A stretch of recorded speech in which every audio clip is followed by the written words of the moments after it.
The map made a dry, papery sound when Dean unfolded it across the dining room table. "There," he said, flattening one corner with Evelyn's blue sugar bowl. "That's a full acre, give or take until it's surveyed." June looked where his finger rested, the lowest south corner of the Mercer farm, pinched between the county road and the orchard slope. Even on the aerial photograph, it looked wet, a dark bruise under a knot of trees. Marla leaned over Dean's shoulder. "It has road frontage. It has mosquitoes," Tessa said, and then gave a small laugh she seemed to regret. Dean smiled at June. "You could raise ducks." No one else laughed, but no one told him to stop.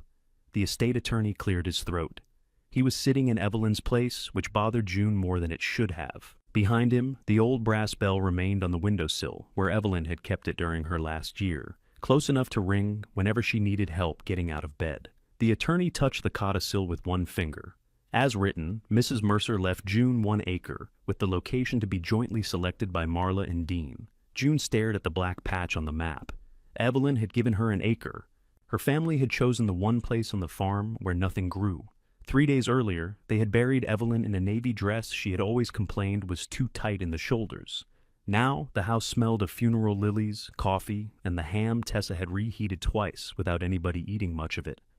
Foil-covered casserole dishes occupied every flat surface. Someone had put a bowl of ambrosia salad on top of the washing machine.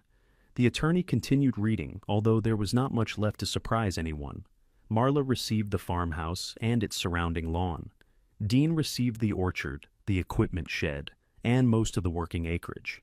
Tessa received the savings account, Evelyn's jewelry, and several pieces of furniture identified in a handwritten list. June received 1 acre. The codicil had been added 6 months before Evelyn's death. That date lodged under June's ribs. 6 months ago, Evelyn had still been sitting at the kitchen table, most mornings, wrapped in her red cardigan and issuing opinions about toast. She had been lucid enough to complain that June sliced bananas too thick. Lucid enough to tell Marla that daytime television was designed to punish the sick. Lucid enough, apparently, to arrange this. "Did she say why?" June asked. The attorney looked relieved to have a question he could answer carefully. "The codicil states that she wished you to have a piece of the farm in your own name." "That's not what she asked," Tessa said. June turned toward her. Tessa sat with both hands around a coffee mug she had not drunk from. She was 31, 5 years older than June, and had dressed for the meeting as if the will might include a job interview. Black slacks, cream blouse, small gold hoops. Her dark hair was pinned smoothly at the back of her neck. June was still wearing the black sweater she had slept in. Tessa looked at the attorney. She asked if Grandma explained why that acre, or why she let them pick it. Marla's mouth tightened. "Nobody is doing anything underhanded." "I didn't say you were. You didn't have to." Dean tapped the map. "This is the cleanest division. The north side is tied into the orchard. The west pasture needs access through the equipment road. Down here, June gets county frontage and doesn't interfere with farm operations." He said farm operations as though he had been running them every morning before dawn. In truth, Dean sold commercial roofing and visited the orchard on Saturdays wearing expensive work boots. He could talk for 20 minutes about pecan varieties, but Evelyn had once forbidden him from pruning because he cut everything like it owed him money. June almost heard her grandmother say it. "Dean, put down that saw before you turn my trees into hat racks." The memory rose so clearly that June looked toward the kitchen. Nothing moved there, no walker bumping the doorframe, no impatient voice calling out that people were talking around a decision because they lacked the courage to make it. Marla followed June's glance. For half a second, her face softened. Then she squared the stack of papers in front of her. "The low parcel is the only sensible one," she said. "You wouldn't want the responsibility of the orchard." "I didn't ask for the orchard." "No, but we have to consider what you can realistically maintain." There it was. Not cruelty exactly. Marla could be kind in ways that felt like being tucked into a bed you had not agreed to lie in. She had paid for a home health aide after Evelyn's first fall. When Evelyn sent the woman away, Marla had paid for another. She mailed June checks marked groceries in the memo line, and later told relatives that June had been helping out at the house. Helping out had meant bathing Evelyn, arguing with insurance companies, changing sheets at 2 in the morning, and learning how to make chicken taste like something when salt was forbidden. It had also meant free rent. June knew that. Marla had made sure she knew it. "Can I see the map?" June asked. Dean slid it across. His fingertip left a faint crescent of grease near the road. He had been eating ham with his hands. The parcel was worse up close. June knew that corner. Everybody did. It held a collapsed brick washhouse, thorny vines, and a shallow sheet of brown water after every rain. Evelyn used to call it the lower garden, though June had not seen anything resembling a garden there in years. When she was strong enough to walk the farm, Evelyn avoided that slope because the ground shifted under her cane. "How much of it floods?" Tessa asked. "Water stands there," Dean said. "That's different. Different from flooding." "It drains eventually." Marla gave Tessa a warning look. "There's no need to make this ugly." June nearly smiled. The phrase was so perfect that it seemed polished from years of use. Nothing in the Mercer family became ugly when it happened. It became ugly when somebody named it. The attorney explained that the acre would need to be surveyed before the deed could be prepared.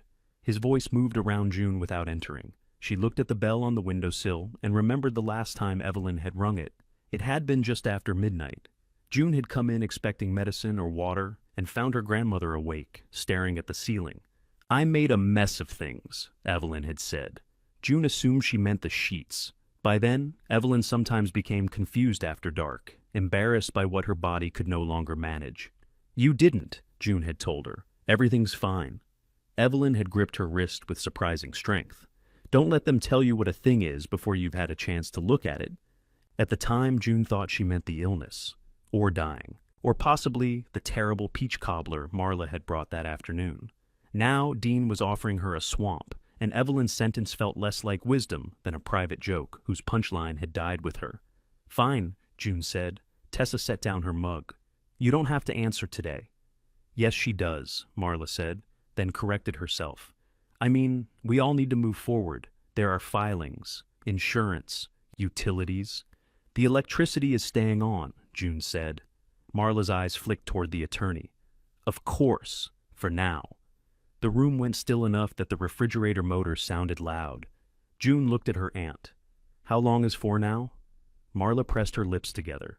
She had cried hardest at the graveside, one hand braced on the coffin as if she might hold it above the ground. Now she reached for June's wrist, and June moved her hand before Marla could touch it. "The house belongs to me under the will," Marla said quietly.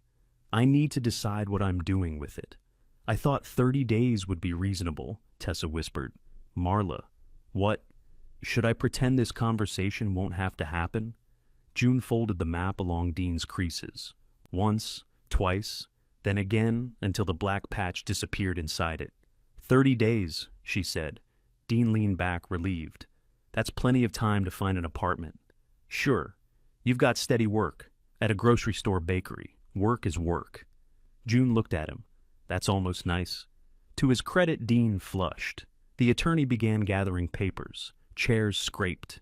Marla carried untouched cups to the sink, because cleaning was how she ended conversations she did not want resumed. Dean cut himself another piece of ham. Tessa followed June into the hallway. "Don't sign anything else," she said. June stopped beside the framed photographs on the wall. Evelyn at a church picnic. Evelyn beside a wheelbarrow of squash. Evelyn and the four of them on the farmhouse porch, everyone sunburned and squinting. "You laughed," June said. "What?" "When he said ducks." Tessa's face changed. "I know. It wasn't even funny. I know that too." June waited, but Tessa's apologies had always arrived dressed as explanations. "I was uncomfortable," Tessa said. Dean does that when everybody's uncomfortable. And then everybody else gets to be comfortable because the joke lands on one person. "That isn't what I wanted." "No, you wanted the room to settle down." Tessa crossed her arms. "You think I'm against you because I didn't move in here and do what you did. I didn't say that. You don't have to." June almost laughed at the echo of Marla, but she was too tired. "You came every Sunday with groceries. That sounds like an accusation when you say it. It's a fact. I had a job. I have a mortgage. I live 40 minutes away. And I live 12 feet from Grandma's bell." Tessa glanced toward the windowsill. The anger went out of her so quickly that June wished it had stayed. Anger was easier to refuse than grief. "I should have come more," Tessa said. June leaned against the wall. "I should have asked you to." For one fragile second, they stood on the same side of the loss. Then Tessa said, "But you should still take the acre." June straightened. "It's land in your name," Tessa continued. That's more than most people get, and fighting Marla and Dean would eat up everything Grandma left. You mean everything she left you? Tessa flinched. June hated herself for the accuracy of it, which was not enough to make her take it back. That night, she lay in the narrow room beside Evelyn's and listened to the house fail to ask anything of her. No bell, no cough, no television turned too loud because Evelyn denied needing hearing aids. On the dresser sat June's bakery visor, 2 overdue envelopes, and a brochure from the horticulture program she had left folded in a drawer for nearly 3 years. At 2:13 a.m., the pipes knocked. June was out of bed before she remembered there was nobody to check. The survey was scheduled for the following Thursday. Dean chose the company, then seemed offended when June called to confirm the appointment herself. Rain fell for 2 days beforehand, leaving the south corner shining through the trees. Calvin Reed arrived in an old white truck with mud on the doors and a travel mug balanced against the dashboard. He was broad-shouldered, gray-bearded, and unimpressed by Dean's attempt to explain surveying to him. Marla wore rubber boots that had never seen mud. Tessa came straight from work. Dean carried the folded map under his arm. June stood closest to the briars. Calvin found the road marker, checked his instrument, and began working toward the ruined wash house. The family followed until the ground softened. Then Marla and Tessa stopped. Dean kept going long enough to sink 1 polished boot to the ankle. "Good land," June said. Dean gave her a look. Calvin did not smile. He was studying something beneath the vines. He set down his equipment, pulled on gloves, and cleared wet leaves from a line of old brick. "What is it?" Marla called. He did not answer immediately. He followed the bricks several yards, then drove his probe into the soil. Metal struck something solid with a low, buried knock. Dean checked his watch. "If you've got enough for the corners, we don't need the archaeology tour." Calvin lifted his head. His gaze moved from Dean to Marla, then to Tessa, and finally settled on June. "No," he said. "I'd like all of you to stay." Dean stopped walking. Calvin bent again and scraped mud from the bricks with the side of his glove. They were laid 2 across, slightly angled, their edges softened by years underground. He exposed enough to show that they continued beneath the briars in both directions. "This isn't a foundation," he said. "Not here." "What is it?" Tessa asked. "Channel, most likely." "For what?" Calvin looked downhill. "Water, usually." Dean made a sound through his nose. "We know there's water. That's the problem." Calvin picked up the probe and moved farther into the growth. June followed. Blackberry canes caught her sweater, and 1 thorn dragged across the back of her hand. Behind her, Marla said something about ruining her boots. At the edge of the collapsed wash house, Calvin found another strip of brick, this one bordering a shallow depression filled with leaves. June had always assumed the hollow was a place where the roof had fallen in. Calvin pushed his probe through the leaf mold, struck stone, moved 6 inches, and struck stone again. He cleared a small patch with his boot. Flat rocks appeared beneath the mud in a careful overlapping line. "Field tile?" Dean asked. "Older than that." Dean stepped closer despite his muddy boot. "How old?" Calvin shrugged. "Could be 70 years, could be 100. People used what they had." Marla remained on firmer ground with her arms folded. "I don't understand why this changes the survey. It doesn't change my measurements." Calvin pointed toward the trees. "It may change where you think the water comes from." June looked uphill. The orchard road crossed the slope in a pale gravel band. Beyond it, the pecan trees stood in long, disciplined rows, their branches still bare except for small knots of new growth. Calvin walked toward the road, stopping every few yards to probe. Sometimes he struck nothing. Sometimes the metal answered with that same buried knock. Slowly, an invisible curve took shape beneath his movements. "This ground was laid out to drain," he said. "Those stones are carrying water from higher up." Or they were. Dean's jaw shifted. "The orchard has modern drainage. Parts of it might." "I paid to have trenches cut." Calvin examined the road. "When was this widened?" 4 years ago. "With a compacted base?" "It's a road, so yes."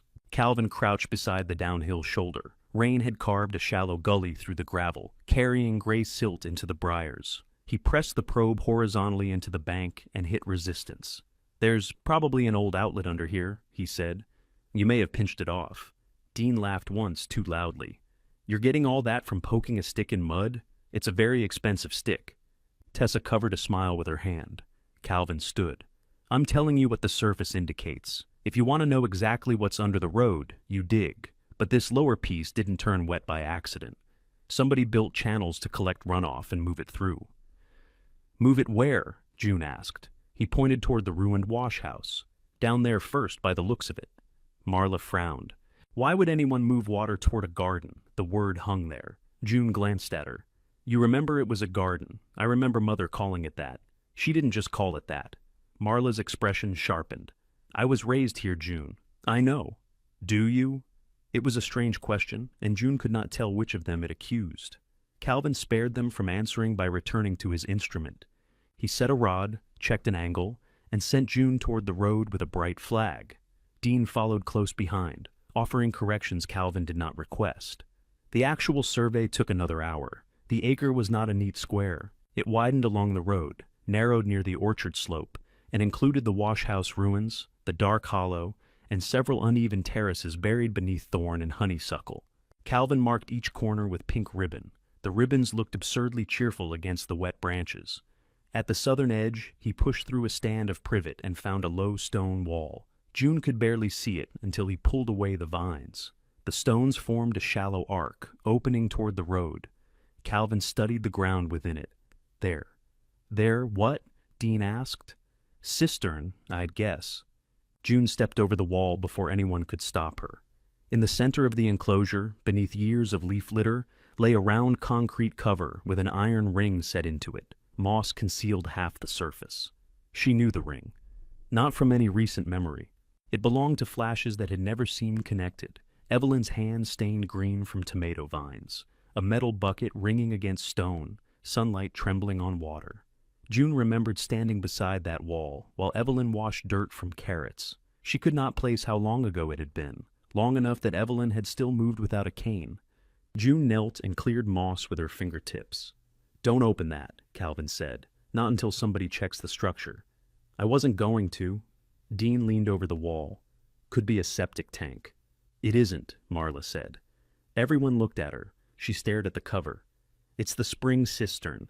Daddy put that lid on after a goat fell in. Tessa blinked. A goat? Goats are deeply committed to bad decisions. For the first time since the funeral, Marla sounded like herself. Not the executor, not Evelyn's grieving eldest daughter, but the woman who could imitate every deacon at church and once drove 3 miles with a birthday cake on the roof of her car. Dean's mouth twitched. That goat lived, out of spite. They smiled at each other across the wall, briefly made younger by a story June had never heard. Then Marla noticed June watching, and the moment closed. The spring dried up, she said. Years ago. Or the feed is blocked, Calvin said. Dean turned on him. Do you appraise land now too? No, because you're making a lot of assumptions.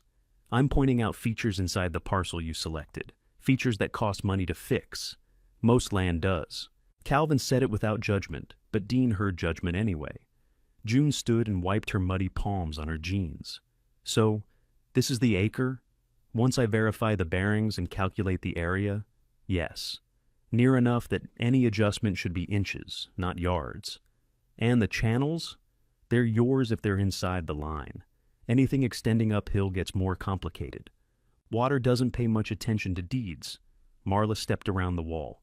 June, you understand that nothing he's said makes this buildable. I didn't say it did.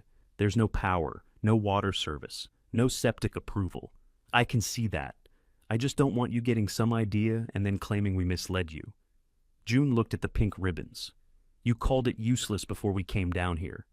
Dean's face reddened. I did not use that word. You said ducks. That was a joke. It was a bad one, Tessa said. Dean stared at her. Thank you, Switzerland. Tessa slipped her hands into the pockets of her slacks. Switzerland just got tired. Calvin began packing his equipment. Whatever interest he had in the family stopped at the line where their voices sharpened. June appreciated him for that. She waited until he carried the tripod to his truck, then followed. Mr. Reed? Calvin is fine. Did you know this was here? No, but you knew something. He opened the truck bed and slid the tripod inside. I knew the ground didn't match the way your uncle described it. How? The old contours, mostly. And brick channels aren't decorative. June glanced back. Marla was using a tissue to wipe mud from her boots. Dean stood on the gravel road with his hands on his hips, surveying the orchard as if it had betrayed him. Tessa remained beside the cistern. "Is it worth anything?" June asked. Calvin shut the tailgate gently. "Everything is worth something to somebody. That's not a useful answer, is it? No. Then here's the useful one. Don't spend money because an old drain looks promising. Don't let anybody tell you it's worthless because it needs work. Get the cistern inspected. Get the soil tested. Watch where the water moves during a hard rain. That sounds like spending money. Watching rain is still free in this county." She smiled despite herself. Calvin reached for the driver's door, then paused. "Your grandmother used to sell produce along this road, didn't she? You knew her? Knew of her? My wife bought beans here before the grocery stores learned to call everything local." He nodded toward the briars. "Might have been up there. Memory moves fences." Then he climbed into the truck and left them with the pink ribbons. Marla drove back to the house without offering June a ride. Dean stayed to inspect the road. Tessa waited beside her sedan, but June said she wanted to walk. The farm looked different when she followed the slope uphill. Not better. The acre was still wet, the wash house still fallen, and the cistern might contain nothing but black water and dead leaves. Yet the land now had shapes beneath its neglect, terraces, channels, a curve that meant someone had decided where water should go, and then placed stones one by one until it went there. At the farmhouse, Marla had opened the windows. Cold air carried the lilies' heavy sweetness through every room. "I'm going to start sorting Mother's clothes," she announced. June stopped in the hallway. "Today? If I wait for the right day, I'll never do it. The funeral was 3 days ago." "I'm aware." Marla carried an empty cardboard box into Evelyn's bedroom. June followed and found her opening the closet. Evelyn's dresses hung in a dark row. Her red cardigan remained over the back of the chair, one sleeve turned inside out. On the bedside table sat a water glass, a tube of hand cream, and a paperback mystery with a grocery receipt marking page 114. Marla picked up the cardigan. "I want that," June said. Marla held it against herself as though checking the size. Mother left clothing to be divided. She wore it every morning. I know what she wore. Then you know I put it on her. The cardigan sagged between Marla's hands. June expected an argument. Marla could turn possession into principle with remarkable speed. Instead, she crossed the room and placed it in June's arms. "It still smells like her," she said. That was worse. June pressed the wool to her chest. Beneath the medicinal hand cream and laundry soap, there was the faint powdery scent of Evelyn's skin. Marla turned back to the closet. "Take the blue robe too." "I hated that thing." "Because you gave it to her?" "Because I paid $80 for it, and she used it to wipe coffee off the floor." A laugh escaped June before she could stop it. Marla laughed too, but hers broke in the middle. She gripped the closet door and lowered her head. June stood 3 feet away holding the cardigan. She could have crossed the room. She could have put a hand on Marla's back. Instead, she waited. After a moment, Marla inhaled, lifted her chin, and reached for another dress. "The 30 days still stands," she said. I figured. "I'm not trying to throw you into the street, just off the property." Marla folded the dress with unnecessary care. "The acre is property." June looked down at the cardigan. On the cuff, caught in the wool, was a tiny dried leaf. She picked it free and rolled it between her fingers. It smelled sharp and green when it broke. "Then I guess I'd better see what grows there," she said. Marla's hand stopped over the next dress. "That isn't what I meant." "I know." June carried the cardigan to her room before Marla could explain what she had meant.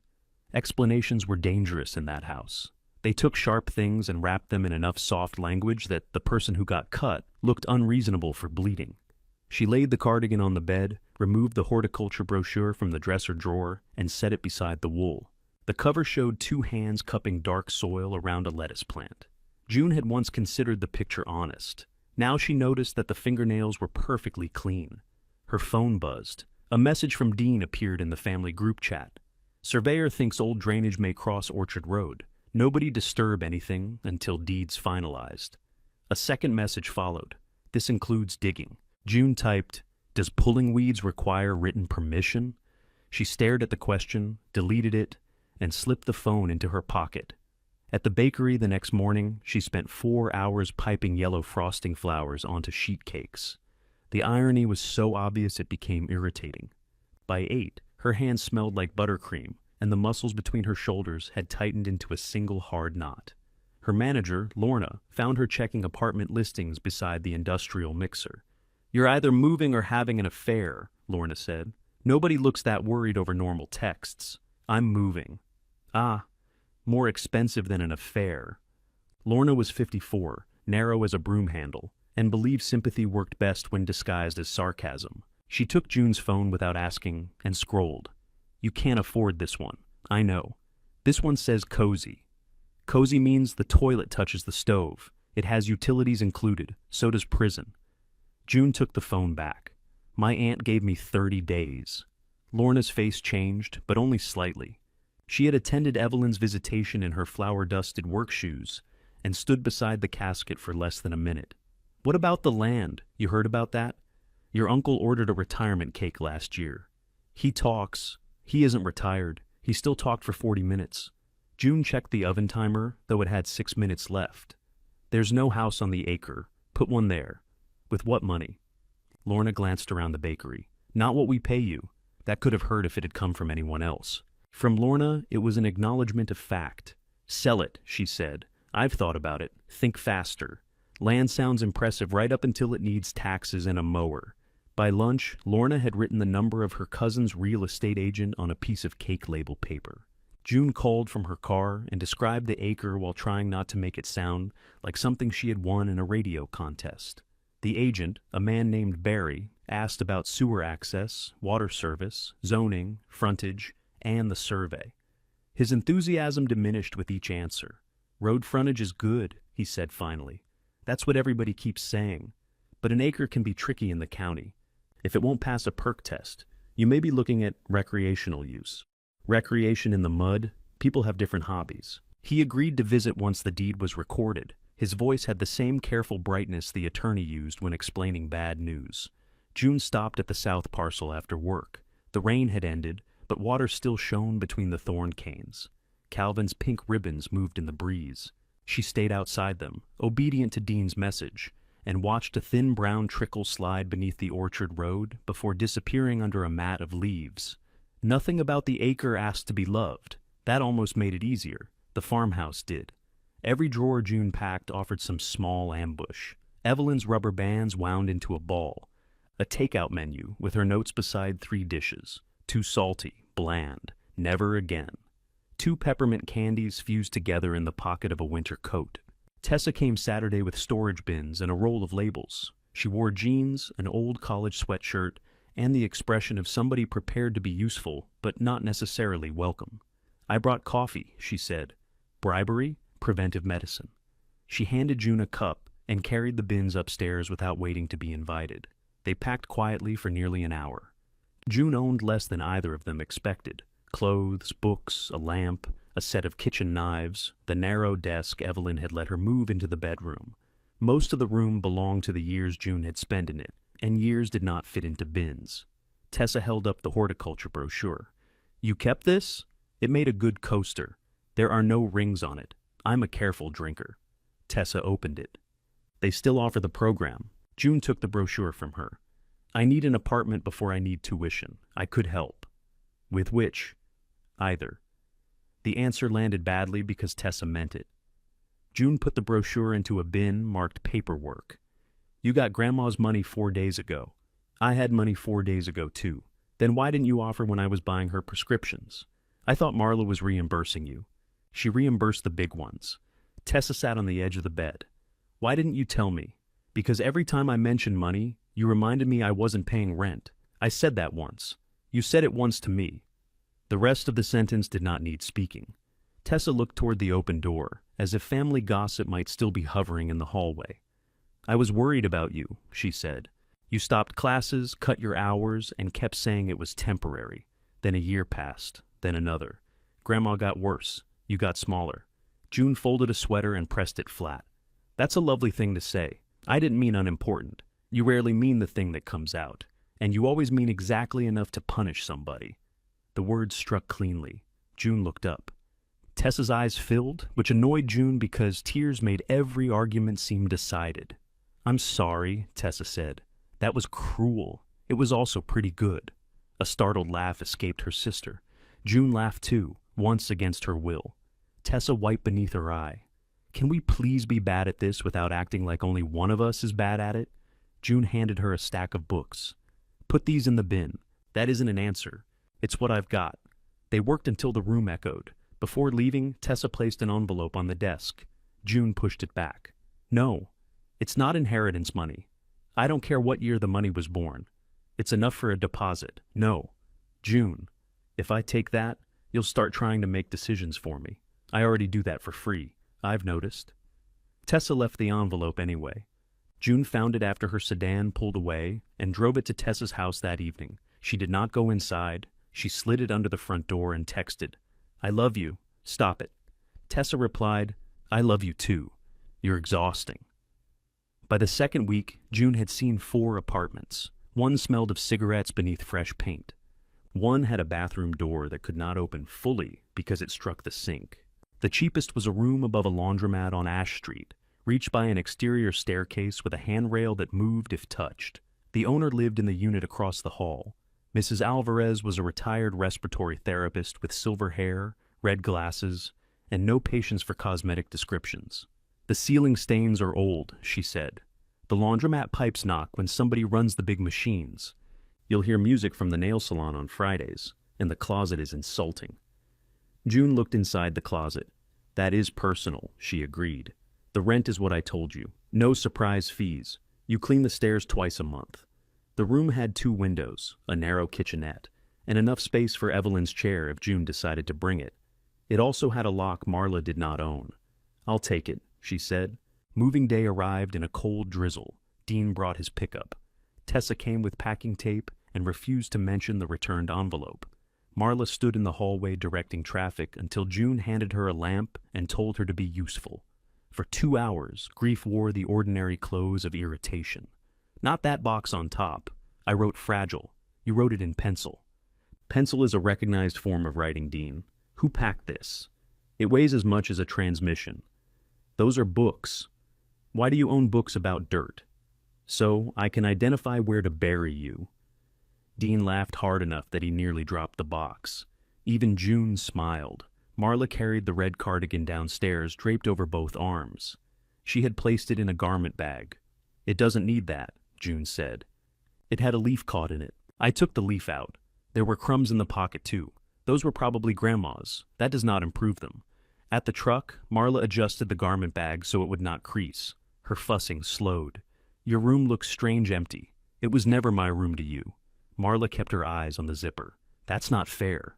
June waited. Marla looked toward the house. When Mother called, it was always because something was wrong. A bill, a fall, the furnace.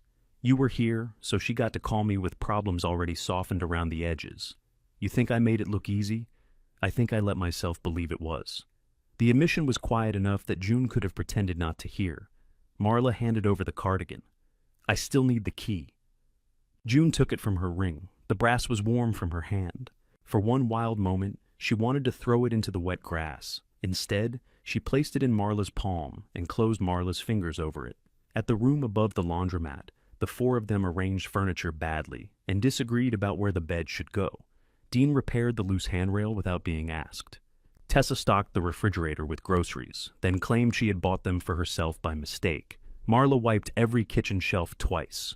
When they left, silence came down around June. It lasted 30 seconds. Below her, a washer entered its spin cycle with the roar of a small aircraft. The pipe struck 3 times inside the wall. June sat on Evelyn's chair and laughed until the laugh became something else. She pressed the red cardigan to her face and stayed there until the room grew dark. The deed arrived 5 days later. June read her name twice, then drove to the Acre with a pair of work gloves and pruning shears. Dean's warning about digging did not mention cutting. She started at the roadside, where blackberry canes had swallowed the old stone curve.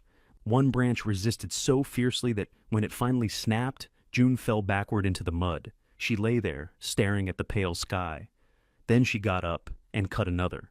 The second cane came free with a shower of dead leaves and one offended spider. June kept going. She worked until the light thinned and the traffic on the county road became a pair of white headlights every few minutes. The briars had rooted through everything. They climbed the stone wall, nodded around pieces of the wash house roof, and reached into the branches of two trees she had assumed were dead. By the time she stopped, her gloves were torn, and a shallow opening had appeared near the roadside. It was not a path. It was the suggestion that a path might once have existed. June took a picture anyway. Back in her room, she ate cereal from a mixing bowl because the actual bowls were still packed. The photograph looked less impressive on her phone. A person who did not know the land would see a dark hole in a mass of thorns. June could see the stones. She sent it to Tessa. "Look what inherited property does to gloves." Tessa replied with a link to heavy-duty work gloves and the words, "Do not get tetanus." June bought the gloves. She did not tell Tessa. The next afternoon, Barry the real estate agent met her at the Acre and Loafers. He stood beside his silver SUV and regarded the mud as a personal breach of contract. "I should have worn boots. You should have." He was younger than he had sounded on the phone, with carefully trimmed facial hair and a quarter zip embroidered with the name of his agency. He put blue covers over his shoes, which helped for 6 steps. June showed him the road line, the pink flags, and the area she had cleared. Barry nodded often without touching anything. "Good visibility from the road," he said. "Through the briars? Vegetation is fixable, so is plumbing. It still costs money." He glanced at her, deciding whether she was joking. "Have you applied for a perk test?" "Not yet." "Checked power connection costs?" "No." "Water?"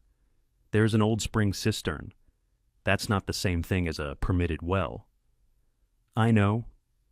Barry removed his phone and took several photographs from angles that avoided the collapsed wash house. Then he walked the frontage, using long strides as if measurements might become more favorable if performed confidently. "I could list it," he said. "There's always somebody looking for a small piece. For how much?" He named a figure low enough that June initially thought he meant his commission. "That barely covers a year of rent. It's an acre with significant limitations. My family called it road frontage, like I'd won oceanfront property. Road frontage matters. But buyers want to know what they can do once they get off the road." "What can they do?" Barry looked toward the wet ground. "Possibly hunt." "On 1 acre?" Very patiently. He smiled. June did not. "The other market would be an adjacent owner," he said. "Your uncle might buy it back." The idea made her stomach tighten. Not because she loved the land. She had spent fewer than 6 hours on it, and most of those had involved bleeding. But Dean buying it for less than the cost of a used pickup would complete the joke too neatly. Anyone else? Maybe somebody who wants a garden. June looked at the thorns. They'd have to be optimistic. Land buyers generally are. He promised to send her a sample listing agreement and left with mud soaking through the blue shoe covers. June stood beside the road until his SUV disappeared. Then she walked to the cistern and sat on the stone wall. A breeze moved through the exposed canes. Without their leaves, the branches made a faint clicking sound. Somewhere under the wall, water dripped at slow, regular intervals. She heard it only because she had stopped thinking. June pressed her palm to the mossy stones and listened. Drip. Pause. Drip. The spring was not entirely dry. That small sound cost her $85. It led to a call with the county extension office, a soil testing kit, and an appointment with a well and cistern contractor named Ron, who arrived wearing rubber overalls and the resigned expression of a man accustomed to finding animals in places animals should not be. "I'm not opening it if the lid's unstable," he told her. "Good, I'm not climbing in it. Even better. If there's a snake, you'll leave it there and never tell me." Ron looked at her approvingly. "You've dealt with this before. With snakes?" "With old country plumbing." He checked the lid, set braces, and lifted it just far enough to shine a light through the opening. June leaned forward until he put out one arm to stop her. "Stay back." The beam moved across old brick, roots, and a dark surface far below.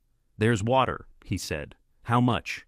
"Enough to reflect light. That's all I'm promising." He lowered a weighted line, measured, then checked again. The cistern held several feet of water, but debris clogged the intake and the overflow channel had partly collapsed. Restoring it would mean pumping it out, cleaning it, repairing the brick lining, testing the water, and replacing the old hand pump. Ron named an estimate. June laughed. He waited. "I'm sorry," she said. That was an involuntary medical response. I can close it back up for the inspection fee. Please do. When the lid settled into place, the dripping below sounded farther away. Ron wrote the estimate on a carbon form. Don't drink from it. I wasn't planning to. Don't wash produce in it. I don't have produce. Then you're ahead. She liked him, despite the bill. The soil test was kinder. June mailed samples from 3 parts of the acre and received results showing rich loam, slightly acidic, with high organic matter in the upper terraces. The lowest section was waterlogged, and one sample showed years of nutrient imbalance, but the report did not describe dead ground. It described ground with problems. June understood problems. She printed the results at the library and spread them across the small table in her room. Beside them lay Barry's proposed listing agreement.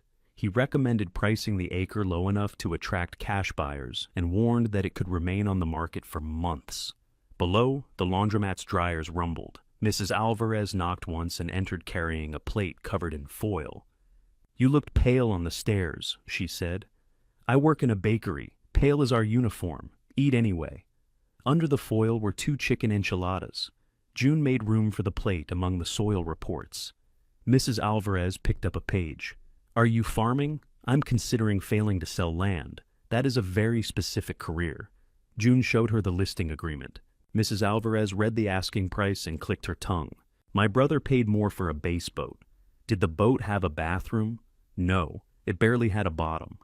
June folded the listing agreement. "The acre won't support a house unless it passes a septic test. There's no water service. The cistern repair costs more than my car is worth. Your car is not a strong measure. That's fair. Do you need to sell? I need money. Those are related questions, not the same one." Mrs. Alvarez said things like that and then refused to explain them. She uncovered the enchiladas and pushed the plate toward June. The next hard rain arrived overnight. June woke to water ticking against the window and remembered Calvin's advice. Watch where it moves.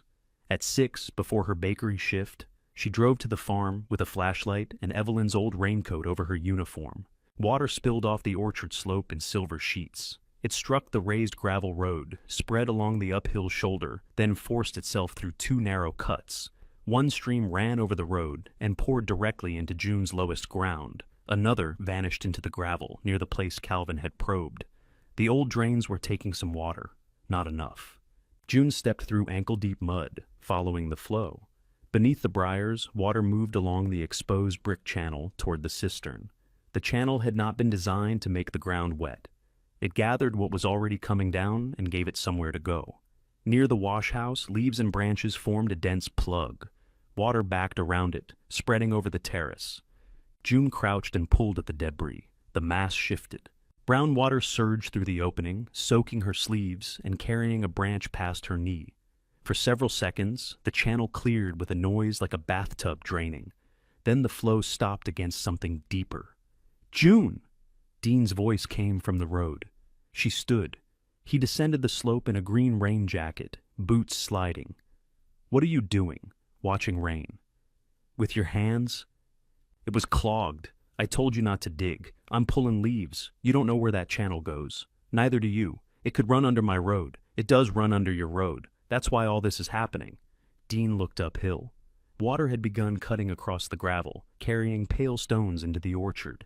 That road has been there 4 years, and this drain has been here longer. "You don't know that." "Calvin does." Calvin said, "Probably." People hear one expert use the word probably, and suddenly it's scripture. June wiped rain from her eyes. "You came down here because your road is washing out. I came because I saw your car. You saw the road first." Dean's silence answered. June pointed to the blocked channel. "If we find the old outlet and open it, the water might stop backing up. We are not cutting into my road based on a might. Then help me clear this end." He looked at the mud around her boots. "I have a meeting." "Of course you do. That doesn't mean I don't work. I didn't say it did. You have a way of not saying things. Apparently it ran in the family." Dean climbed back toward his truck. At the road, he turned. "That low ground flooded before I widened anything. Then why are you afraid to look under the gravel?" He left without answering. June arrived at the bakery 20 minutes late, wet beneath the raincoat and muddy to her knees. Lorna stared at her across a rack of cooling bread. "You look like somebody baptized you against your will. Drainage issue." Those are words, but they don't explain you. June changed in the restroom and worked the rest of the shift in spare pants from her car. At 10, a woman came to pick up 4 dozen rolls and a lemon sheet cake for a restaurant luncheon. She was tall, with a patterned scarf wrapped around her hair, and the calm, direct gaze of someone who expected the world to answer plainly. Lorna introduced her as Amara Lewis, owner of Juniper Table. Amara watched June carry the rolls to her car. "Mercer," she said, reading June's name tag. "Any relation to Evelyn Mercer?" "She was my grandmother." Amara's expression softened. "I'm sorry, I used to buy greens from her." June shifted the box in her arms. "From the lower garden?" That's what she called it. "What did it look like?" Amara smiled at the question, like somebody had argued with every weed personally and won. June thought of the dark ground, the buried channels, the acre no buyer wanted. "I'm losing the argument so far," she said. Amara opened the car door. Then, "You're growing something?" June should have said no. Instead, she heard herself answer, "Not yet." Amara rested one hand on the open car door. "What are you thinking of planting?" The honest answer was nothing. June had not moved beyond mud, debt, and the faint insult of Barry's suggested price. Still, the question opened a drawer in her mind that had been closed for years. What did you buy from her? Mustard greens. Kale before kale had public relations. Pears when she had them. Those little yellow tomatoes that split if you looked at them wrong. Ground cherries? That was the name. She called them foolishness and charged me extra. June smiled. "That sounds right." She grew sorrel too. Nobody else around here bothered. Did people actually eat it? I did. Restaurant owners eat anything if they can put it on a small plate. Amara laughed. Your grandmother said the same thing. Lorna appeared in the bakery doorway with the lemon cake balanced against her hip. I don't mean to interrupt this agricultural reunion, but frosting gets nervous in parking lots. June loaded the cake into Amara's back seat. Before closing the door, Amara reached into the car and found a business card. If you decide to grow, call me. I don't know if I can. Then call me after you know. She did not promise money, equipment, or a standing order. She left with her rolls and cake, taking the smell of lemon frosting with her. Lorna watched the car pull away. You're going to grow vegetables now? No? You said not yet. I was being polite. You're never polite by accident. June carried the empty bread trays inside. During her lunch break, she searched wholesale prices for herbs. That evening, she opened the soil reports again. Before bed, she watched 3 videos about restoring old garden terraces and distrusted all 3 presenters because none of them appeared to sweat. At 2 a.m, a washer below entered a violent spin cycle. June lay awake while the floor hummed beneath her bed and calculated how many bunches of kale it would take to pay for a replacement cistern pump. Too many. She calculated time. Still too many. At 3, she emailed Barry and told him not to list the acre yet. His reply came at 7:17. Understood. Optimism is free for the first 90 days. Call me when it gets expensive. June could not decide if she liked him. She began with the upper terrace because it drained first after rain. That was not optimism, she told herself. It was information gathering with pruning shears. The heavy gloves Tessa had recommended kept the thorns out, though they made her fingers clumsy. June cut briars in sections, dragged them into a pile near the road, and uncovered the low retaining edge beneath them. The stones were not pretty. Some leaned outward. Roots had pushed others loose, but the terrace still held. Under the dead vines, green shoots had begun rising from several thick crowns. June crouched, brushing leaves aside. Rhubarb, maybe, or burdock. She took pictures and checked them against an identification app which offered 3 confident answers and 1 poisonous plant. She left the shoots alone.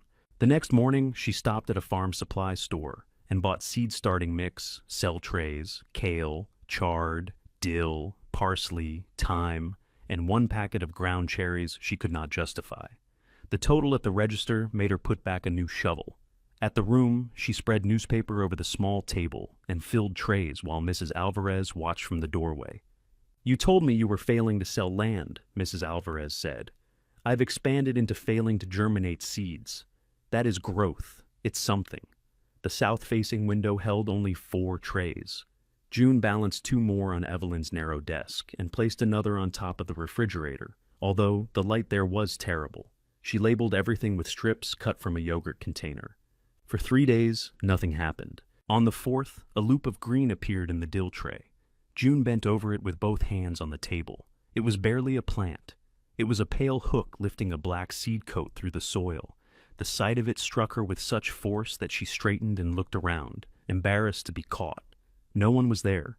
She took a photograph and did not send it to anybody. At work, Lorna found her smiling into the mixer. "This is unsettling," she said. "My dill came up. That sounds medical." By the end of the week, the chard had germinated unevenly, the kale too enthusiastically, and the parsley not at all. June rotated the trays before work and misted them after. She remembered more than she expected: how to avoid damping off, when to thin, how close to hang a light. Remembering did not feel triumphant. It felt like discovering a room in her own house that she had sealed and forgotten. She ordered one inexpensive grow light and regretted it before the confirmation email arrived. Tessa came to the Acre on Sunday, wearing the same heavy gloves. June looked at them. "You bought yourself a pair? I was worried you'd steal mine. You didn't have any. You can't prove that." Tessa carried a lidded cup of coffee in each hand and had tucked a pair of long-handled loppers under one arm. June accepted the coffee, but not the premise. "You don't have to help." "I know." "Marla sent you?" "No." "Dean?" "Dean said I should talk sense into you." "There it is. I told him I'd have to borrow some first." June sipped her coffee. It had cream but no sugar, exactly right. Tessa looked across the Acre. The cleared opening now reached from the road to the first terrace. Wet canes lay in heaps. The wash house remained mostly hidden, but the curve of its brick foundation had emerged. "This is more than your picture showed. My picture was 3 weeks ago. You've been doing this before work? After 2. June. What? Tessa seemed about to say smaller again. Instead, she lifted the loppers. "Where do I start?" They worked side by side without talking much. Tessa attacked each cane as though it had insulted her blouse. She was faster than June and less careful. Twice June made her stop before cutting a young tree. "That one's in the way. It might be a pear. It might be a stick. The buds are alive. So are the thorns. You hate those." "I understand the thorns' purpose." Tessa gave her a sideways look. "Of course you do." Near noon, they uncovered 2 twisted shrubs trained low against the remains of a wire support. Their branches looked dead, but the bark beneath June's thumbnail was green. "Quince," she said. "You sound sure. Grandma used to make quince paste. Grandma used to make everything into paste if it held still." June followed one branch to the trunk. The plant had suckered badly, sending thin shoots in every direction, but the original wood remained solid. Tessa sat on a stone and opened the lunch she had brought: sandwiches, chips, and 2 apples. "Is this what you want to do? Eat?" "With the Acre." June accepted a sandwich. "I don't know. You bought seeds. How do you know? You sent me a picture of the dill." June stared at her. Tessa took a bite. "At 2:14 in the morning. I absolutely did not." Tessa held up her phone. The message showed a blurry green loop and no words. June checked her own messages. There it was, sent half asleep. "I meant to send that to myself." "Yourself must have been moved." She sent back 6 heart emojis. June laughed and put the phone away. Tessa's smile faded gently. "You sounded like you when you talked about the quince. What does that mean? Before Grandma got sick, you used to talk like every plant had personally hired you. That sounds exhausting." "It was. I learned more about leaf mold than I wanted." June picked at the sandwich crust. "I can't live off 1 acre. No, I can't even build on it yet." "I know. The cistern estimate is ridiculous." "Okay. And Dean won't let me touch the road." Tessa looked uphill. "It's his road. It's sitting on the drain? Probably." June turned toward her. "I said probably," Tessa added. Calvin said probably. "It's an annoying word, but it counts." They ate in silence. The ground smelled wet and sharp where the roots had been exposed. "I might do herbs," June said. "Greens, small quantities. For the restaurant woman? Maybe." She didn't offer anything. "That makes you trust her?" "A little." Tessa nodded as if this made sense. When they returned to work, a truck slowed on the county road. Dean pulled onto the shoulder and lowered his window. "Having fun?" he called. Tessa held up the loppers. "More than you are." Dean parked and came through the opening. His gaze moved over the cleared stones and stopped on the quints. You found those old things. You knew they were here? June asked. I knew there used to be shrubs. They're quints, if you say so. He nudged a cut cane with his boot. You planning to burn this pile? No. Good. Smoke blows toward the orchard. I'm aware of wind. I'm just asking. You're never just asking. Dean looked at Tessa for support. She became fascinated by her sandwich wrapper. He shoved his hands into his jacket pockets. Ryan's coming out next week to look at the barn. He may use it for events, so we need the farm looking decent from the road. June glanced at her brush pile. Are my thorns lowering the elegance? I'm saying we all have plans. This is my land. I know whose land it is. You don't have to say it every time. I said it once. Feels like more. Dean walked toward the wash house and inspected the exposed brick. If you're serious about clearing, I've got the old rear tine tiller in the equipment shed. June knew that tiller. Evelyn had cursed it annually. Does it run? It believes it does. Tessa snorted. Dean ignored her. You can borrow it, but stay away from the lowest section and don't cut any channel toward my road. June studied his face. The offer was real, so was the warning. Thank you, she said. He seemed disappointed that she had not made it harder. The following evening, Dean left the tiller at the Acre with a full tank. June spent 10 minutes persuading it to start, and another 5 learning that it preferred forward motion to human guidance. On the upper terrace, it chewed through roots and old weeds, turning the soil into dark, rough furrows. The smell rose around June, mineral and alive. She walked behind the machine until her arms shook. At the terrace's lower edge, the left wheel broke through what looked like firm ground. The tiller lurched. June released the handles, but the machine had already tipped sideways. One wheel spun, flinging black mud over her jeans. The other sank until half the engine rested in water. June shut it off. Silence settled over the Acre. She stood ankle-deep in mud, staring at Dean's trapped tiller and the ground she had believed was ready. Then her phone rang. Dean's name appeared on the screen. June answered. Hey, Dean said. Did you get it started? She looked at the wheel disappearing into black water. Define started. A pause. What happened? The terrace ate it. What does that mean? It means your tiller is resting. June. It broke through the ground. I shut it off right away. You ran it into the wet section after I told you not to? I'm on the upper terrace. I'm coming. He hung up before she could tell him not to. June tried rocking the machine free. The handles shifted, the buried wheel made a sucking sound, and the engine settled another inch. Excellent, she told it. Dean arrived in 12 minutes, which meant he had been closer than he admitted. He came down the path carrying a tow strap and wearing the expression of a man arriving at the scene of a preventable death. I said, stay high. I did. He crouched beside the machine. Mud immediately soaked one knee of his jeans. This isn't high. It's higher than that. Everything's higher than that. Useful. Dean scraped mud away from the wheel with both hands. The hole did not behave like ordinary soft ground. Its edges crumbled into a narrow cavity running beneath the terrace. He stopped digging. What? June asked. Hand me your flashlight. It isn't dark. Then use your naturally gifted vision to look under there. She handed it over. Dean shone the beam into the cavity. A line of flat stone appeared below the roots, tilted inward. The tiller had broken through the roof of another channel. June knelt. That's why it dropped. Yes, June. Gravity remains involved. I mean, the ground wasn't waterlogged. It was hollow, which is so much better. Together they cleared enough mud to wrap the strap around the axle. Dean attached the other end to his truck and made June stand beside the tiller to guide it. If it tips toward you, let it go, he said. I know. I'm saying it because you have a habit of trying to save things after the saving becomes stupid. June looked at him. Dean looked away first. Just let go if it tips. The truck pulled slowly. The strap tightened, the tiller shifted, and mud held it with astonishing spite. Dean backed off, repositioned, then tried again. On the third pull, the wheel came free with a wet pop. The machine rolled onto solid ground and fell sideways. June shut her eyes. Dean got out of the truck. Fuel valves off? Yes. He set the tiller upright and checked the engine. Mud filled the wheel housing and coated the air intake. One tine had bent against the stones. How bad? June asked. I won't know until I clean it. I'll pay for it. With what? The question came too quickly.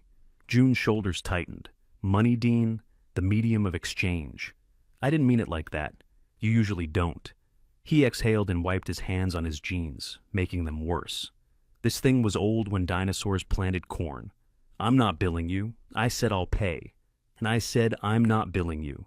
That doesn't make it generosity if you mention the debt for 10 years. His face hardened.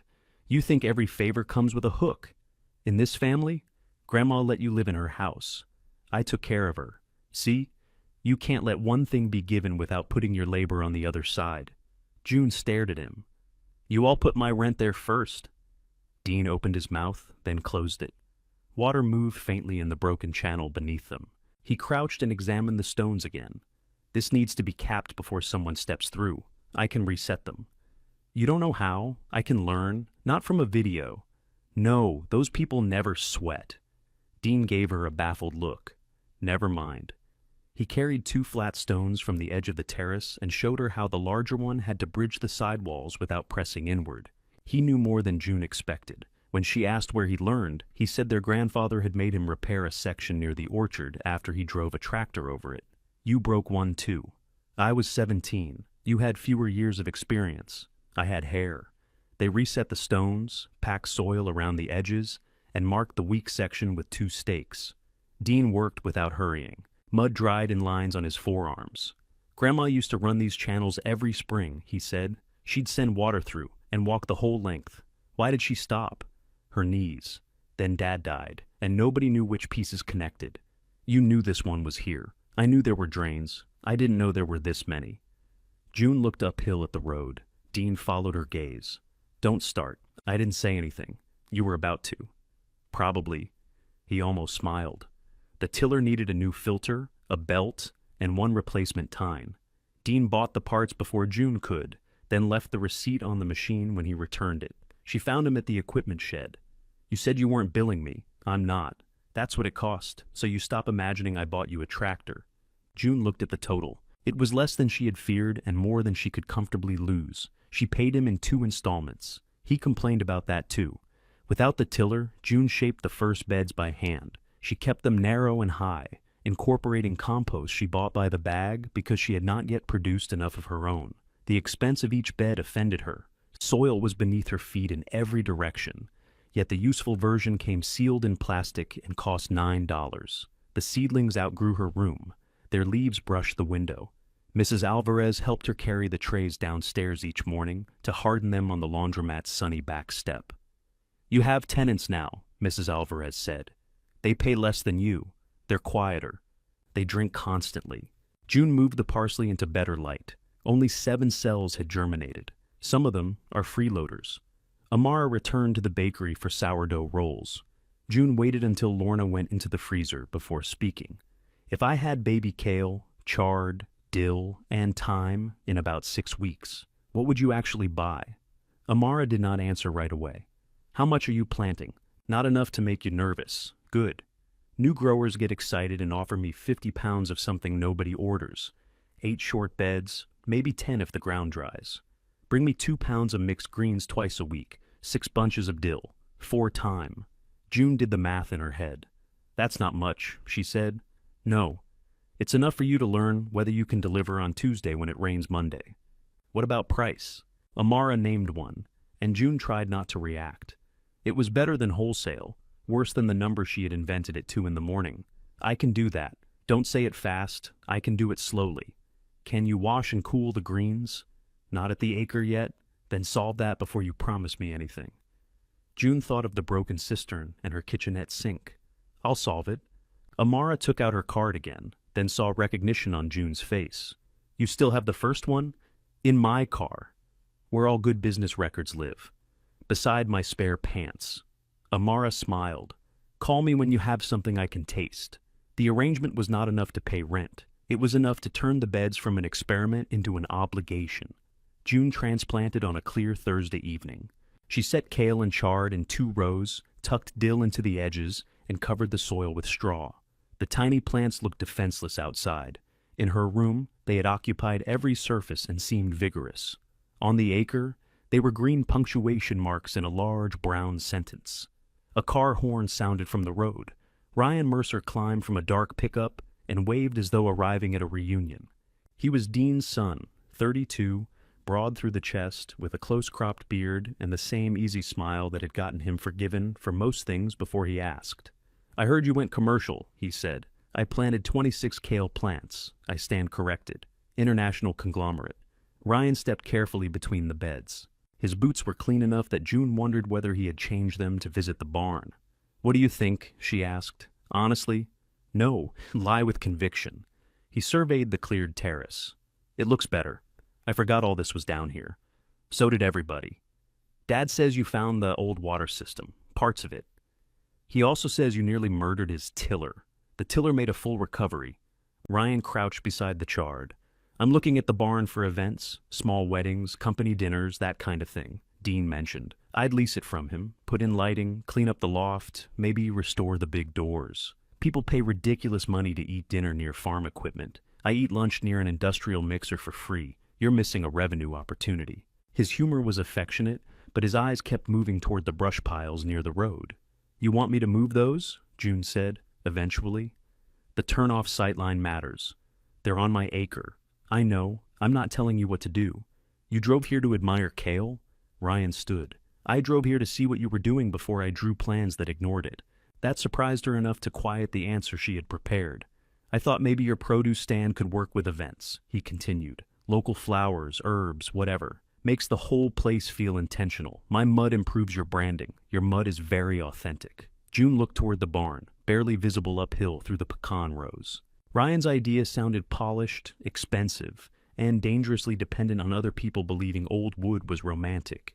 "You'll need drainage," she said. "For the barn, for parking." Ryan followed the slope with his eyes. "I'll talk to Dad. Good luck." He left before dark, promising nothing and insulting the kale only once more. The forecast that night called for temperatures in the upper 30s. At 11, it changed. June saw the freeze warning while brushing her teeth. She drove to the acre in pajama pants under Evelyn's raincoat and covered the beds with old sheets, bakery boxes, and every clean towel she owned. By dawn, frost silvered the orchard. The kale beneath the boxes survived. The dill at the exposed edges collapsed. Half the charred leaves turned translucent and dark. June crouched beside the beds as sunlight reached them, watching the damage reveal itself cell by cell. Her phone buzzed with a message from Amara. 6 weeks from today.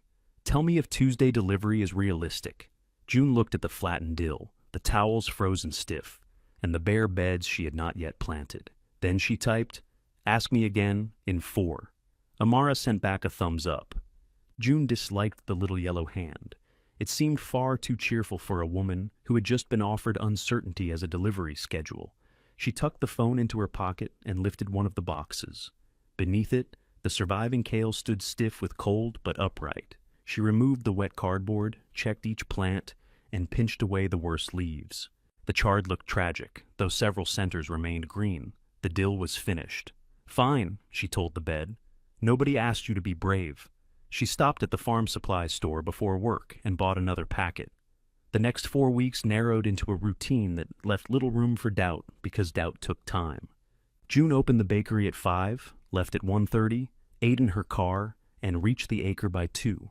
She replanted dill, sowed a second bed of kale directly into the soil, and built 2 low tunnels from bent conduit and row cover she could not afford. Every purchase went into a notebook. Every time she totaled the column, she felt mildly ill. The surviving plants thickened. The quince opened pale blossoms along branches that had looked dead. New grass appeared between the stones where June had cleared the upper path. Water still stood in the lowest ground, but the raised beds drained after ordinary rain. Her room changed too. Seed trays occupied the desk, the windows, and a folding shelf. Mrs. Alvarez found beside the laundromat dumpster. "I cleaned it," Mrs. Alvarez said. June ran a finger through the rust. "With what?" "Disapproval." She kept succession plantings under the grow light, moving older seedlings to the back steps each morning. The laundromat customers began asking what she grew. Mrs. Alvarez answered for her. "Anxiety," she told one woman, in 6 varieties. Tessa came by with takeout on a Tuesday and found June weighing greens on a kitchen scale. "You own a scale now? It's for produce." That answer sounded rehearsed. June transferred kale into a metal bowl. I need to know whether I can fill Amara's order. Tessa opened cartons of rice and chicken. Can you? 2 pounds? Yes. Twice a week? Maybe. How are you washing it? In the sink. The sink where you wash dishes? I clean it. I wasn't accusing you of poisoning people. It sounded adjacent. Tessa leaned against the counter. I was asking because Grandma used to wash everything in those big galvanized tubs. The cistern water isn't safe. Use tap water. From where? I can't haul 20 gallons upstairs and back down twice a week. Tessa chewed her lip, considering. The equipment shed has a sink. Dean won't let me use it for a business. You asked? He heard the word commercial and developed a liability disorder. That does sound like him. The barn also had a cold water line, though June had not thought about it in years.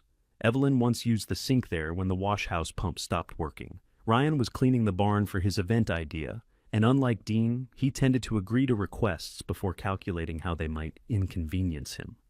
June called. I need water, she said. Most living things do.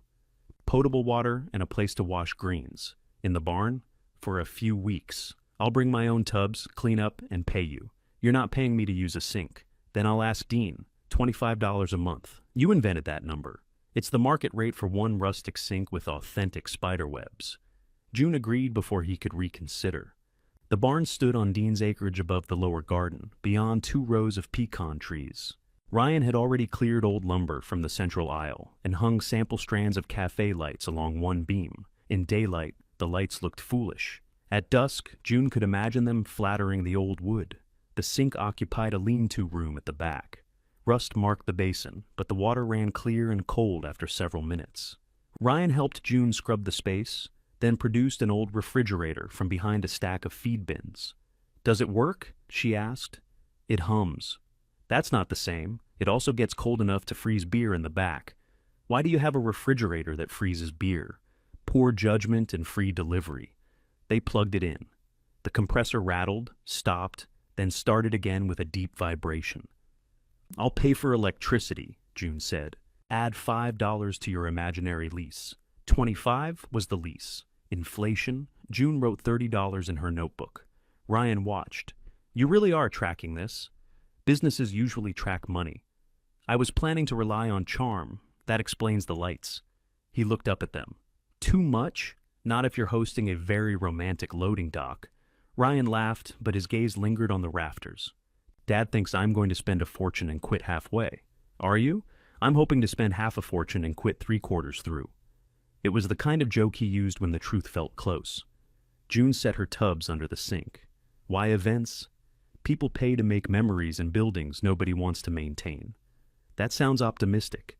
I've spent 12 years managing hotel banquets. I know the work. June had forgotten that. The family described Ryan's job as hospitality, a word broad enough to make him seem pleasantly underemployed.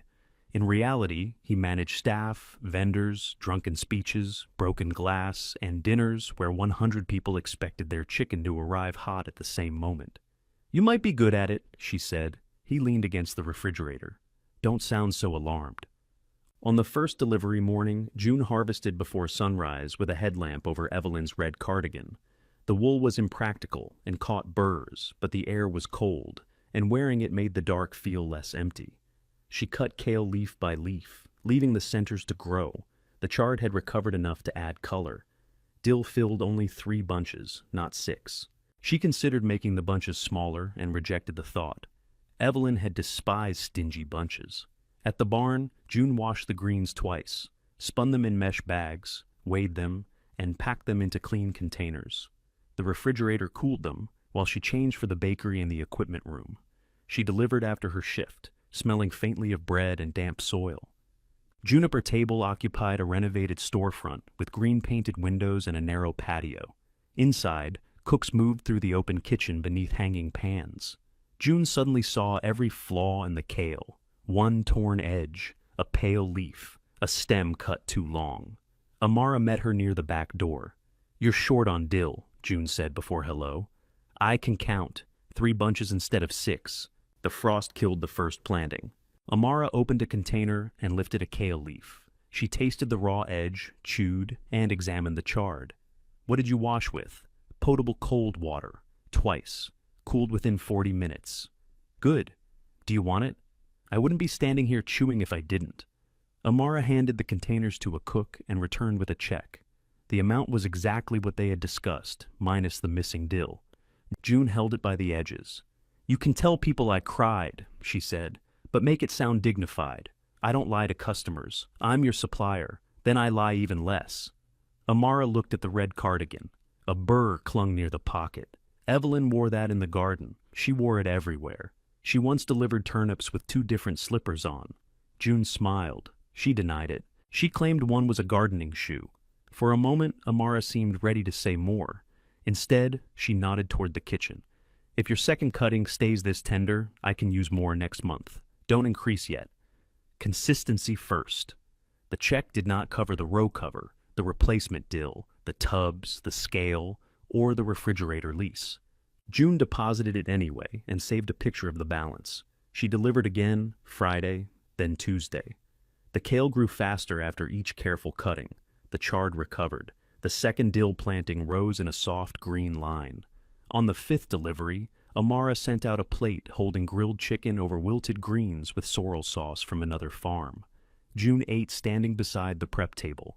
That's mine? She asked. The kale is. It tasted like kale. Bright, mineral, slightly bitter. Nothing miraculous. June finished every bite. Marla visited the Acre the following Sunday. She parked partly on the shoulder and stood beside the brush pile wearing sunglasses large enough to suggest anonymity. You've been busy, she said. June kept tying tomato steaks into a low support for the row cover. Did Dean complain? Dean complains recreationally. Then why are you here? Marla looked toward the beds. Ryan says you're washing produce in the barn. I'm paying rent. To Ryan? Yes, for a barn Dean owns. You'll need to ask them which one of them is committing fraud. Marla ignored that. She walked the upper terrace, careful not to step between the plants. At the quince, she stopped. You pruned these wrong, June straightened. You told me they were dead. I said the spring was dead. You implied the whole place was. Marla lifted one flowering branch. Mother cut these after they bloomed, not before. If you cut too early, you lose the fruiting wood. June had intended to prune them the next morning. How do you know? Because she made me hold the ladder. You never said you worked down here. You never asked. The answer irritated June because it was true and unfair at once. Marla released the branch. The brush pile needs moving before Ryan brings anyone to see the barn. He already sent a scout, a woman who plans corporate retreats. She's coming Friday. My pile is inside my line. I know where the line is, then look away. Marla removed her sunglasses. Her eyes were red-rimmed. Everything doesn't have to become a test of whether we respect your ownership. Funny. I never tested anybody until I owned something. Marla stared at her. Then she walked toward the wash-house ruins and placed one hand on a standing section of brick. The packing table was there, she said. Long wood top, 2 shelves underneath. The cistern pump fed a spout through that wall. June lowered the stake. Grandma packed produce here all summer. Your grandfather built the table too high, and she complained about it for 30 years instead of asking him to shorten the legs. Why didn't anybody fix the pump when it broke? Marla brushed dirt from the brick. By then, Mother couldn't manage the garden. Dean was keeping the orchard alive. I was trying to get her to move somewhere with fewer stairs. We thought this part was finished. June looked at the beds, the row cover, the narrow green seams of dill. It wasn't finished, she said. Marla put her sunglasses back on. No, apparently it was waiting for us to stop looking. She turned to leave, then paused beside the brush pile. I'll help you move this Thursday, she said. Not for Ryan. It's blocking the old roadside table. There's no table. There's half of one behind the smokehouse. June waited for the condition. Marla opened her car door.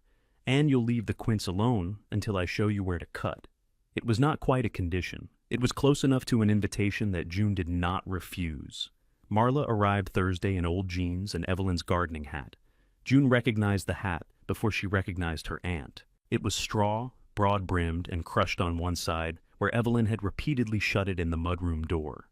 You found that? June said. It was hanging behind 3 raincoats. You're wearing it? It has a purpose. So did the red cardigan. Marla gave her a level look. If you want the hat, say so. I don't want the hat. Then stop inheriting it with your eyes.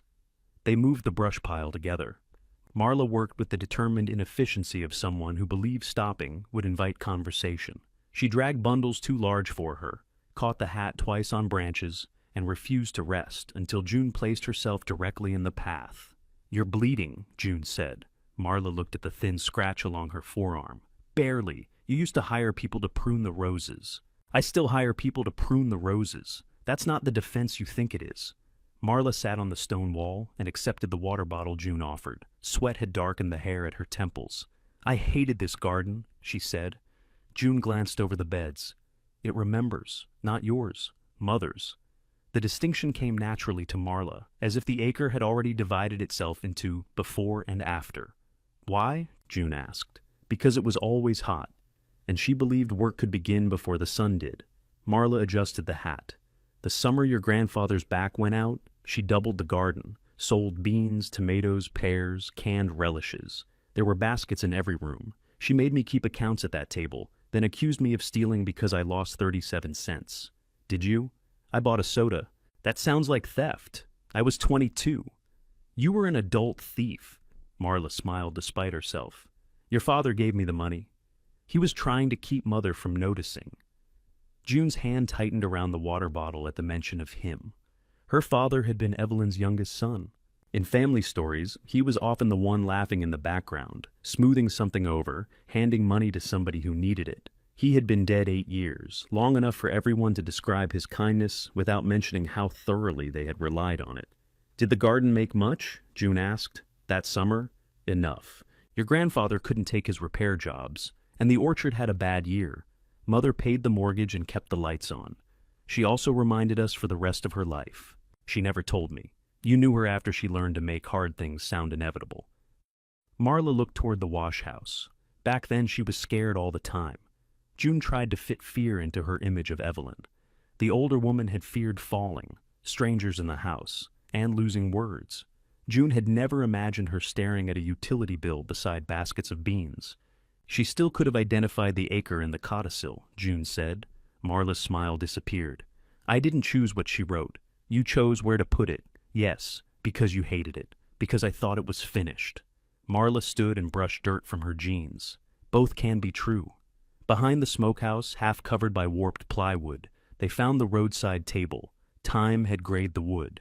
One leg was missing, and the lower shelf had split, but the top remained surprisingly solid. Marla ran her palm across it. Too high. Grandpa built it. He built everything for people shaped exactly like him. They could not carry it alone. Marla called Dean without asking June. He arrived 40 minutes later with a circular saw, a length of salvaged lumber, and an expression suggesting he had been summoned to repair civilization. "You kept this?" he asked. "Apparently you did," Marla said. "It was on your property. Nobody knows what's behind the smokehouse. That feels like an owner problem." Dean looked at June. "She gets mean when she's tired. I learned from the family." He replaced the missing leg and braced the cracked shelf. June held the table steady while he drove screws. Marla sanded the top. None of them discussed why Dean had come so quickly. When they carried it to the roadside, the old opening made sense. 2 flat stones formed a level place just inside June's line. The table fit between them, as if it had been removed the previous week. Marla stepped back. That's where it was.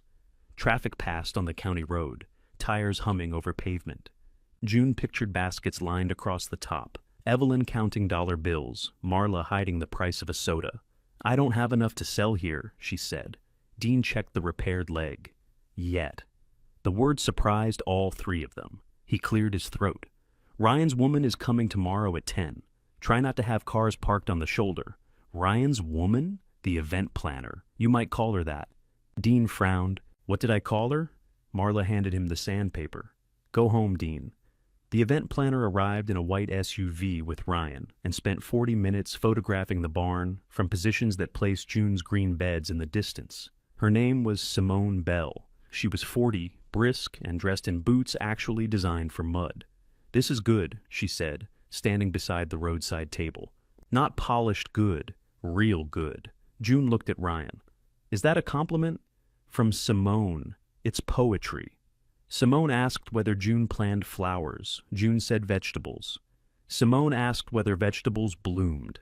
June said some did if you failed to harvest them. Simone wrote that down. Ryan showed her the barn, the pecan rows, and the open strip beside the orchard road where he imagined parking. June followed because the route crossed above her acre. The proposed parking area tilted gently toward the old drainage line. You can't put gravel there without dealing with runoff, June said. Simone looked at Dean. We'd need a proper surface plan anyway. Dean nodded as though proper surface plans had always been his passion. I can crown the road and cut a swale along the edge. Where does the swale empty? June asked. Downslope. Downslope is me. There's already drainage, blocked drainage. Ryan glanced between them. We're not laying anything this week. Dean pointed toward the shallow ditch beside the road. I can improve this without touching her parcel. You'll move water faster toward it. That's what drainage does. No, drainage moves water somewhere it can go. Simone lowered her phone.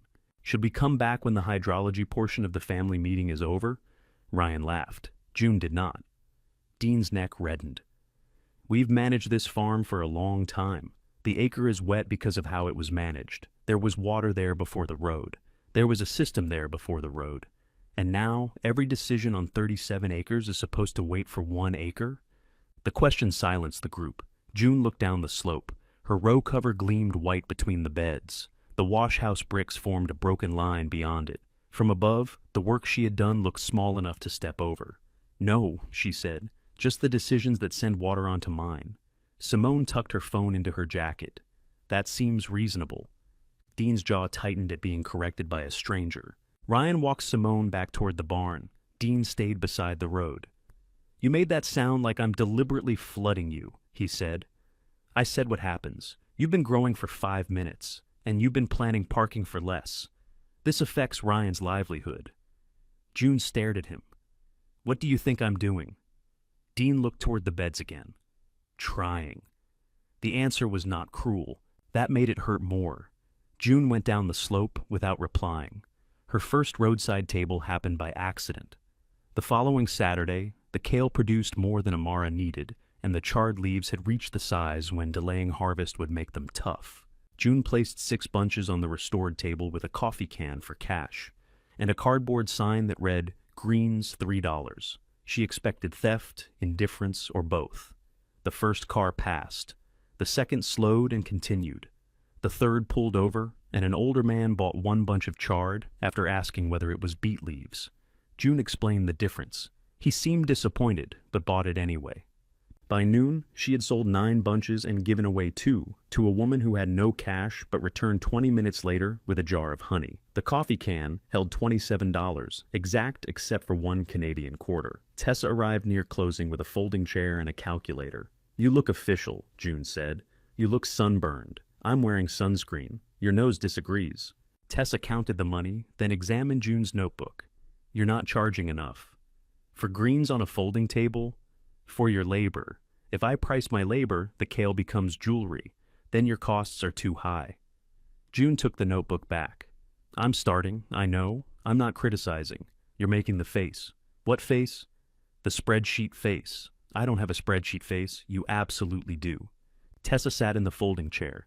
Let me set up a simple budget for you. No. Why? Because you'll decide it doesn't make sense. Numbers don't decide that. They show you what has to change. That is exactly what somebody with a spreadsheet face says. A truck pulled over, ending the argument. Tessa sold the customer 2 bunches of kale and rounded the total down without asking. You just gave away my labor, June said. He didn't have exact change. The coffee can is full of change. Tessa opened her mouth, reconsidered, and put $2 of her own into the can. By the end of the afternoon, the table was empty. June had made $48 and 1 jar of honey. Tessa wrote the number at the top of a fresh notebook page and underlined it. Do not make a chart, June said. I wasn't. You were thinking in columns. Everyone thinks in columns when necessary. They carried the empty crates to the barn refrigerator. Ryan had installed more lights and removed the broken stall dividers. Music played from a speaker while he painted the rear doors. How'd the roadside empire do? He asked.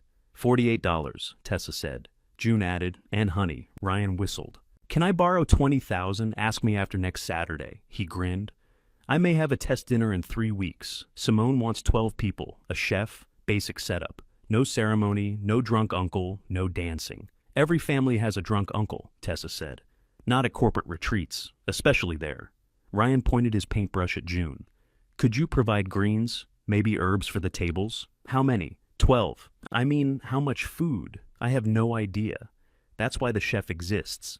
June should have refused until she had quantities, dates, and a deposit. Instead, the empty crates and $48 made everything seem briefly possible. Have Simone call me, she said. Dean began work on the Orchard Road 2 days later. June heard the skid steer while harvesting dill. She climbed the slope and found him scraping a shallow ditch along the uphill edge, pushing soil into a berm. A pile of fresh gravel waited beside his truck.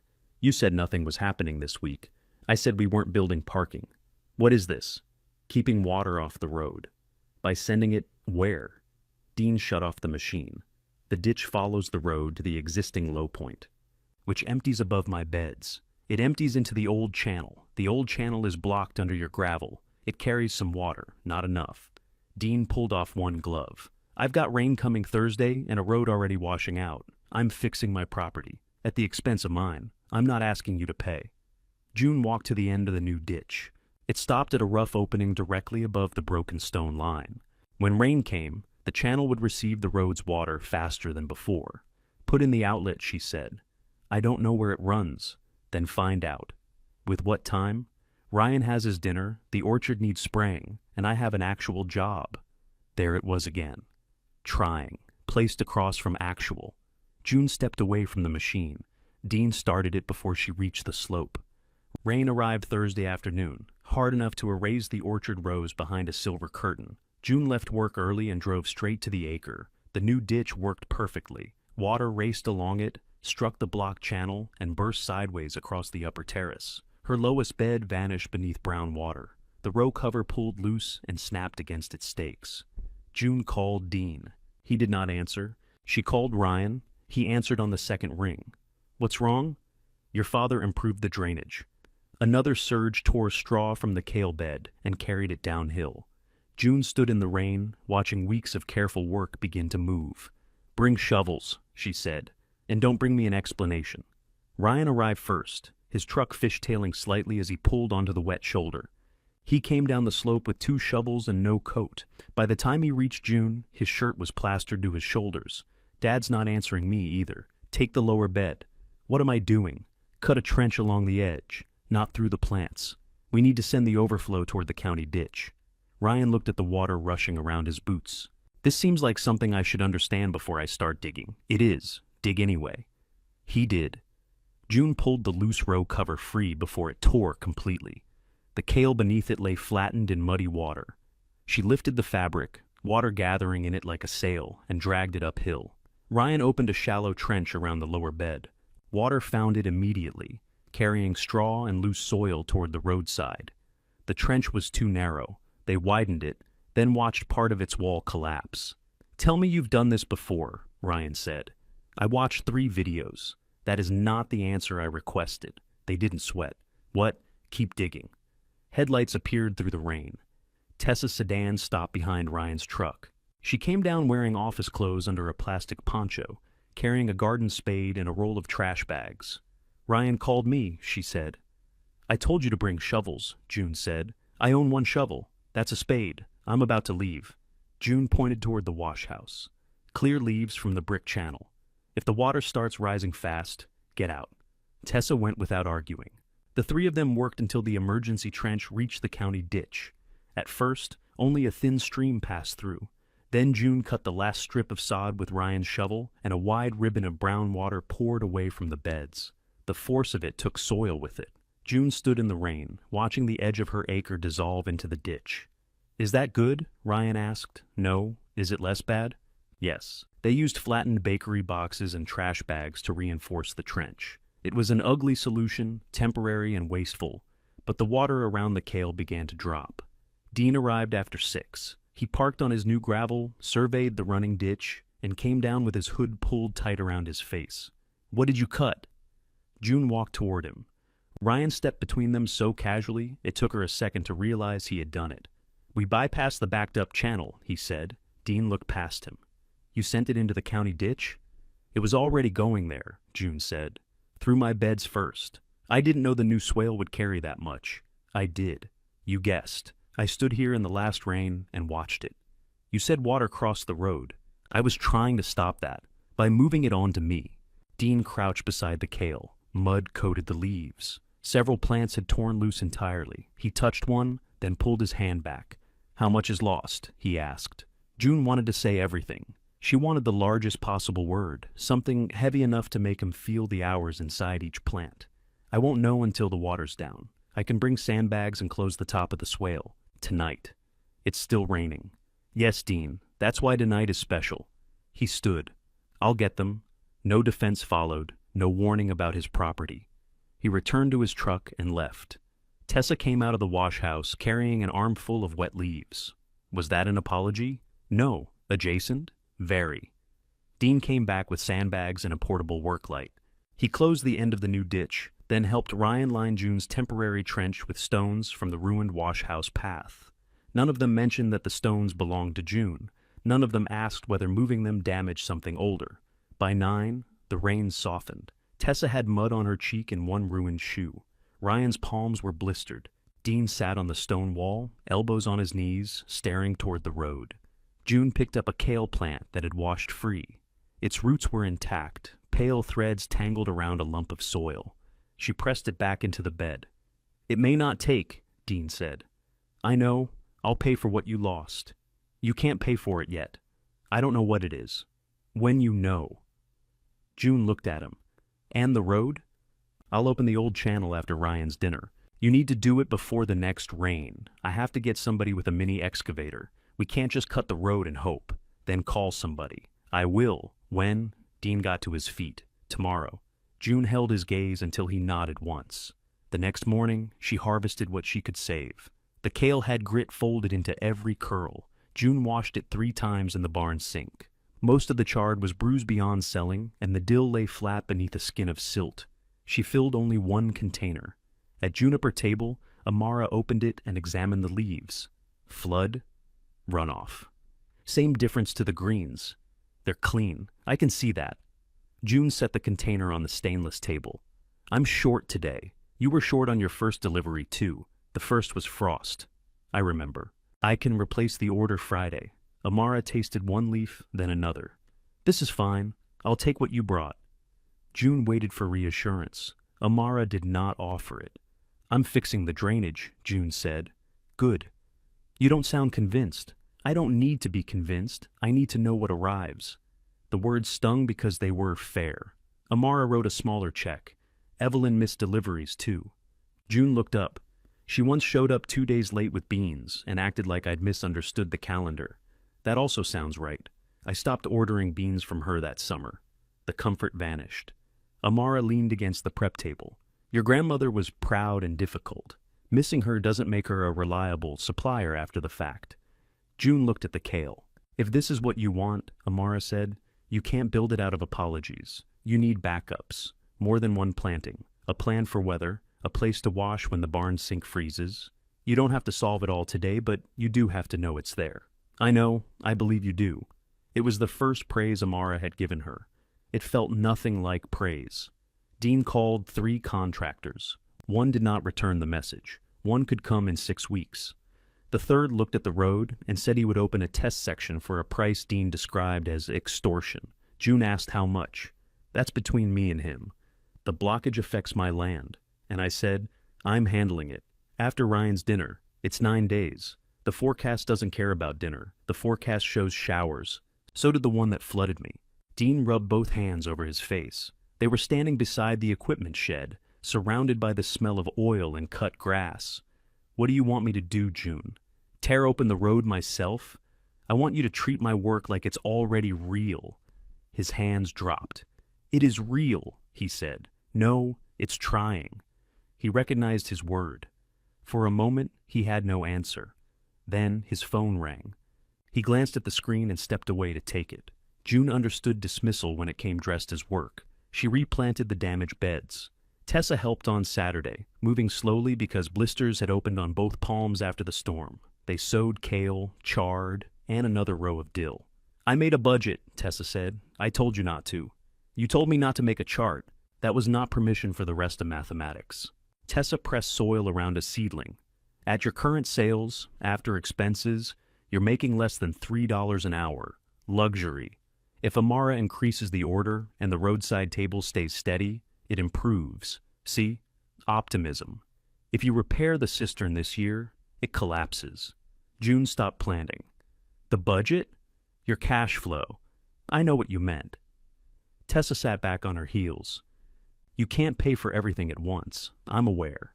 You need either more income or less capital work. I work 40 hours. I know. Then don't say more income like I forgot to look under the couch.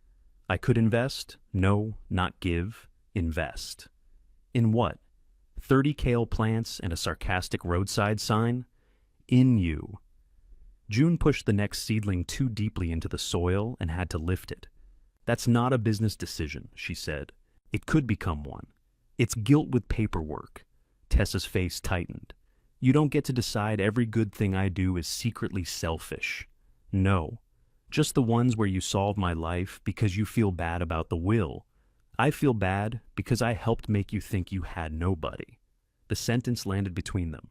Tessa looked down at her muddy gloves. You wouldn't take the deposit. You won't let me pay for seeds. You barely let me dig in the rain. At some point, refusing help stops being independence and starts being punishment. Of who?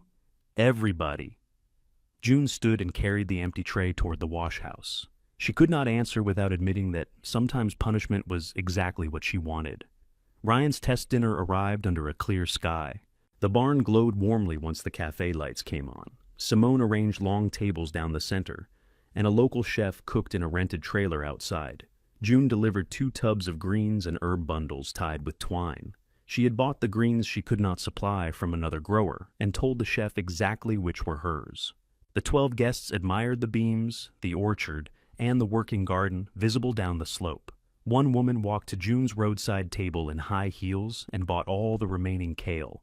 For 3 hours, Ryan's plan looked plausible. Then someone flushed both barn toilets while the kitchen trailer drained its sink. The old septic line backed up with a sound no cafe lights could romanticize. Ryan closed the bathrooms, Simone redirected guests to the farmhouse, and Dean spent the rest of dinner beside the septic cleanout, holding a flashlight in his teeth. After the guests left, Ryan sat on the barn steps with his collar open. Not polished good, June said. He laughed tiredly. Real good. Simone had liked the space, but wanted plumbing upgrades, improved parking, accessible entrances, fire inspection, and a backup power plan. Ryan listed the costs until the numbers became abstract. Dad was right, he said. I may spend a fortune. You don't have to decide tonight. I already paid deposits. June sat beside him. That's not the same as deciding. Above the orchard, clouds had begun gathering in the west. Dean came around the barn carrying a wrench and smelling like the septic line. The road contractor can't come until the end of next week, he said. June looked at the clouds. The forecast changed. I saw 5 days of rain, beginning Tuesday. Dean stared down toward the lower acre. The temporary trench was still open, its cardboard lining already softening. I'll reinforce the swale, he said. The swale feeds the problem. I can slow it. You can open the road. Not safely before Tuesday. You had time. I know. The admission did not fix anything. June stood. When that system fails, you don't get to call it weather. Dean's face went still. Beyond him, the first distant flash of lightning lit the bare branches white. Dean looked toward the lightning. I'll bring the skid steer down tomorrow. To do what? Build up the sides of your temporary trench. With more loose soil. I'll use gravel. The water will go around it. Then tell me what you want. A culvert under the road. We don't have one. You own an equipment shed full of things you bought because someday you might need them. There isn't a pipe in there, not one I'm willing to bury under a road and drive 10,000 pounds over. Another flash whitened the barn roof. Ryan stood and looked between them. I can cancel the next site visit, he said. Dean shook his head. That doesn't solve drainage. No, but it gets cars off the road. The road isn't going to collapse. June watched his face. You don't know that. No, I don't. That was new too. Not enough, but new. They spent Sunday preparing for rain. Dean brought gravel, sandbags, and a length of flexible drainage pipe too narrow to serve as a permanent culvert. June rejected it for the road. then used it to reinforce the emergency outlet beside her beds. Ryan cleared branches from the county ditch. Tessa arrived with contractor bags, bottled water, and a printed weather forecast nobody wanted. Marla brought food. She placed a basket of sandwiches on the roadside table and looked down at June's trench. Mother would hate this. The trench, the waste. All that water and nothing useful happening with it. She could come explain the system. Marla did not flinch. She'd explain 3 different versions and insist they all worked. Together they cleared the brick channel near the wash house. Marla remembered a wooden gate somewhere below the cistern, though she could not remember which direction it opened. June found 2 rusted hinge straps attached to a buried plank, but the wood crumbled when she touched it. Headgate, she said. For what? To slow the water between terraces.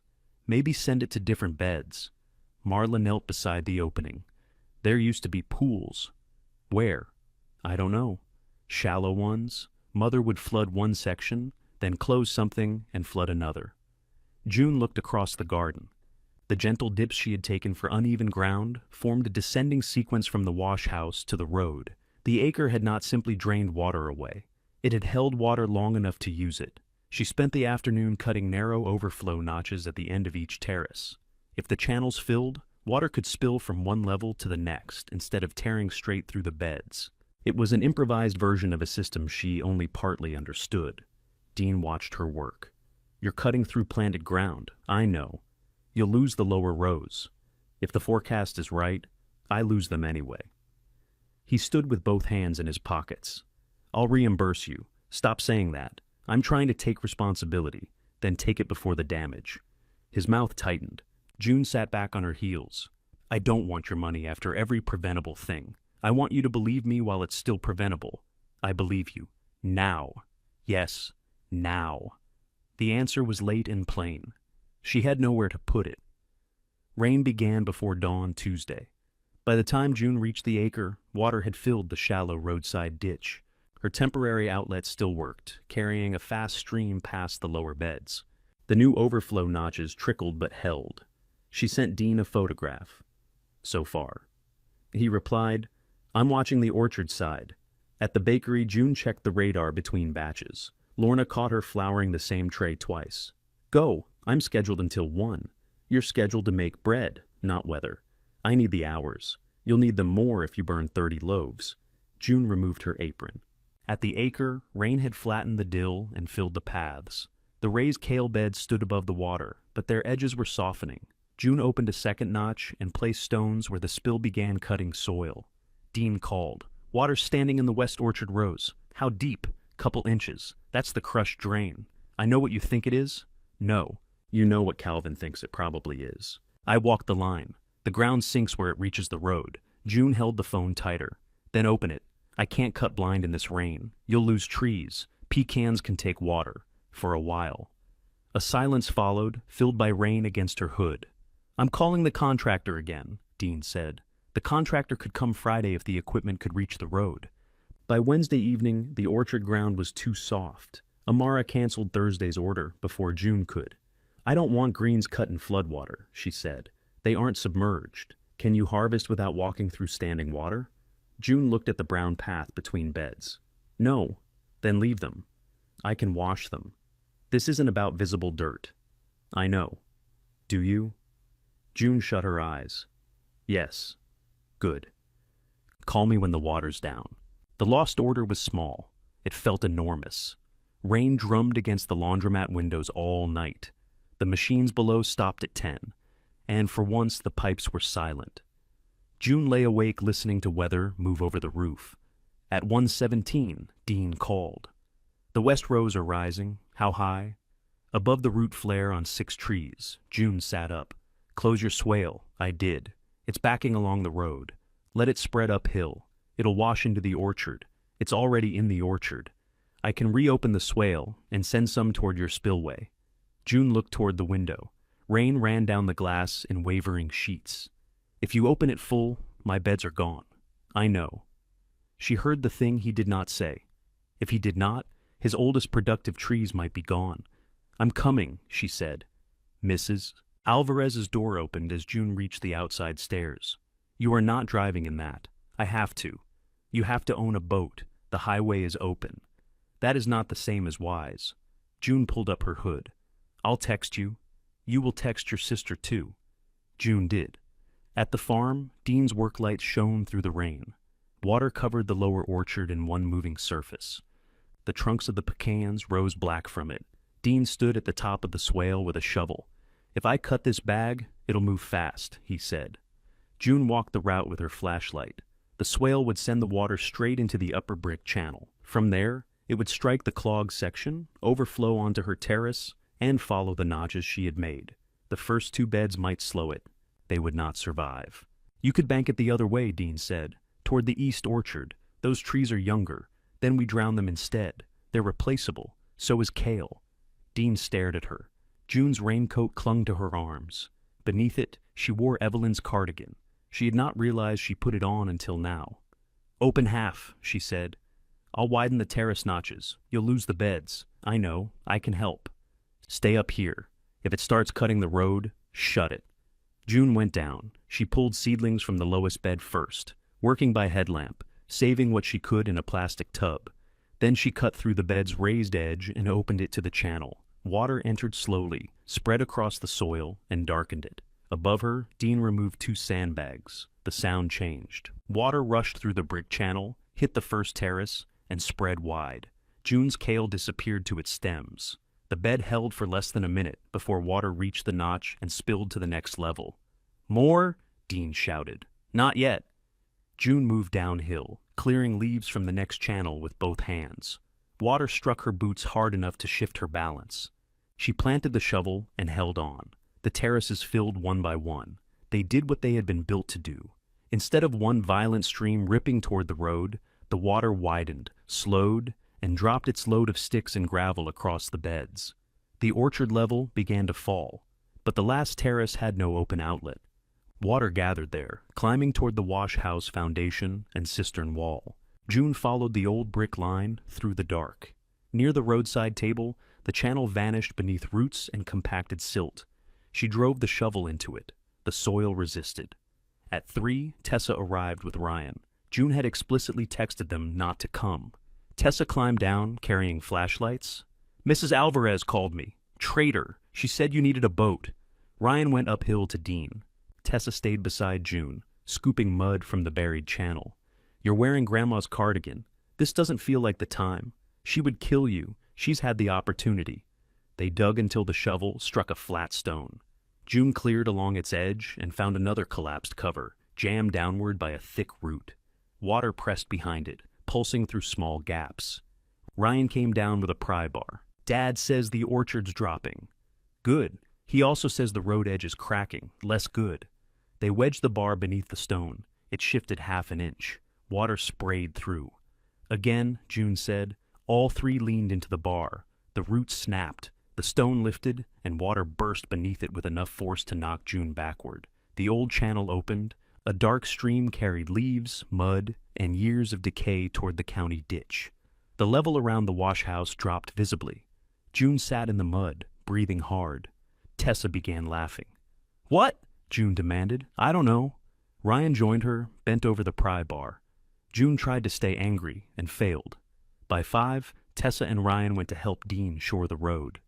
June remained in the lower garden, clearing each stone throat as the water fell. Rain continued, softer now. At dawn, Dean found her beside the lowest bed. The kale lay under a skin of brown silt. Charred stems protruded at wrong angles. The new dill was gone. In the plastic tub, the seedlings June had pulled looked pale and battered. Dean stood without speaking. June scraped mud from the channel with her hands. The west rows are down, he said. The water's below the roots. Good. The trees are standing. Also good. He looked over the beds. Yours aren't. June sat back. Her fingers were swollen, and blood showed beneath one torn nail. No, she said. Dean removed his gloves and crouched beside her. I should have cut the road when you told me. June wanted to answer sharply. Nothing sharp remained. Yes, she said. He nodded once, looking older than he had the night before. Then he reached into the channel and began pulling mud beside her. They worked until the rain stopped. Without it, the acre sounded wounded.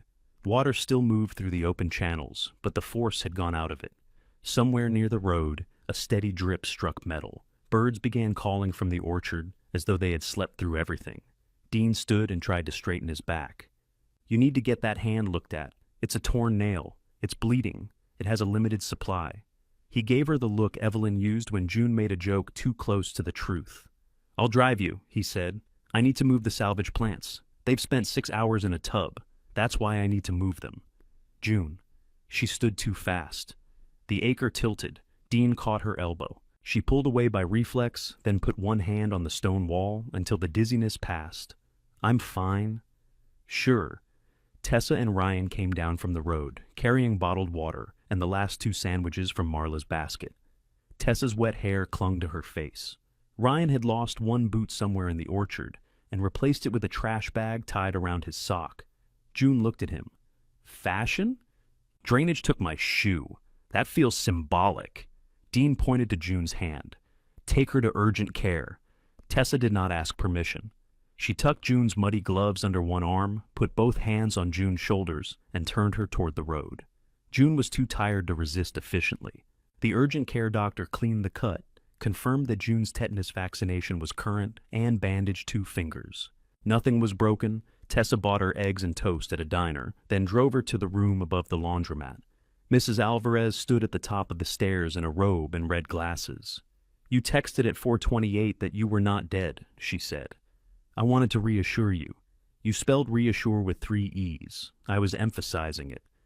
Mrs. Alvarez looked at the bandage, the mud, and Tessa's ruined clothes. "Both of you shower, separately. I should not have to say that, but you appear confused." June slept until late afternoon. When she woke, the red cardigan hung over the back of Evelyn's chair. Tessa had rinsed the mud from it and shaped it carefully over a towel. Brown stains remained along one cuff. June touched the wool. She had treated the cardigan like a preserved piece of Evelyn while wearing it into floodwater. Somehow, it looked more hers now. Her phone held messages from everyone. Ryan had found his boot. Marla had made soup. Lorna had covered June's shift and threatened consequences if she appeared before Monday. Dean had sent only one sentence. "Contractor coming tomorrow. I'm cutting the road." June read it twice. The mini excavator arrived at 8 the next morning. Dean did not ask June to attend, but she came anyway with her hand wrapped in plastic beneath a glove. The contractor opened the compacted section near the old stone line. Beneath the gravel lay crushed clay tile, broken brick, and a mat of roots forced sideways by years of backed-up water. Dean watched from the road edge, arms folded. The contractor lifted one shattered section in the bucket. "This your old drain?" "Our old drain," Dean said. He looked at June after he said it. They installed a culvert wide enough to carry the channel beneath the road, added stone at both ends, and shaped the swale so it fed the opening instead of emptying above June's beds. The work cost more than the estimate Ron had given for cleaning the cistern. Dean paid without mentioning reimbursement. When the contractor finished, June walked the line with a bucket of water. She poured it into the upper channel and watched it travel beneath the road, emerge cleanly, cross the old bricks, and disappear toward the terraces. "That's not exactly a storm test," Dean said. "No?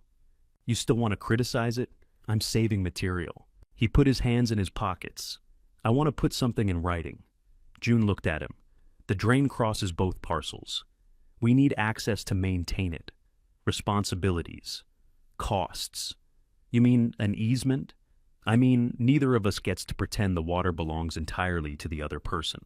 "That sounds like an easement." Dean sighed. "Fine, yes." The written agreement took 2 weeks and 1 meeting with the same estate attorney who had sat in Evelyn's chair. June insisted that repairs caused by changes on Dean's parcel were Dean's responsibility.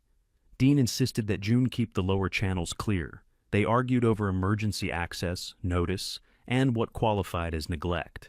When it was done, neither looked happy. The attorney smiled. "That usually means it's balanced." Outside his office, Dean handed June her copy. "You could have just trusted me," he said. "No." He considered that. Fair. The acre took longer to repair. June pulled the drowned crops and spread them in a compost pile. She shoveled silt from the beds, reset their edges, and mapped the channels before covering them again. The flood had exposed more stonework near the wash house, including the base of the old packing table wall and a narrow spillway leading from the cistern. She did not replant immediately. For 3 evenings, she sat on the stone wall after work and watched water travel through the repaired system. The west orchard dried. Dean's oldest trees dropped damaged leaves, but held their green growth. Her beds looked empty. Amara's containers remained stacked in June's car. On Friday, she returned them. "You closing?" Amara asked. "I don't know."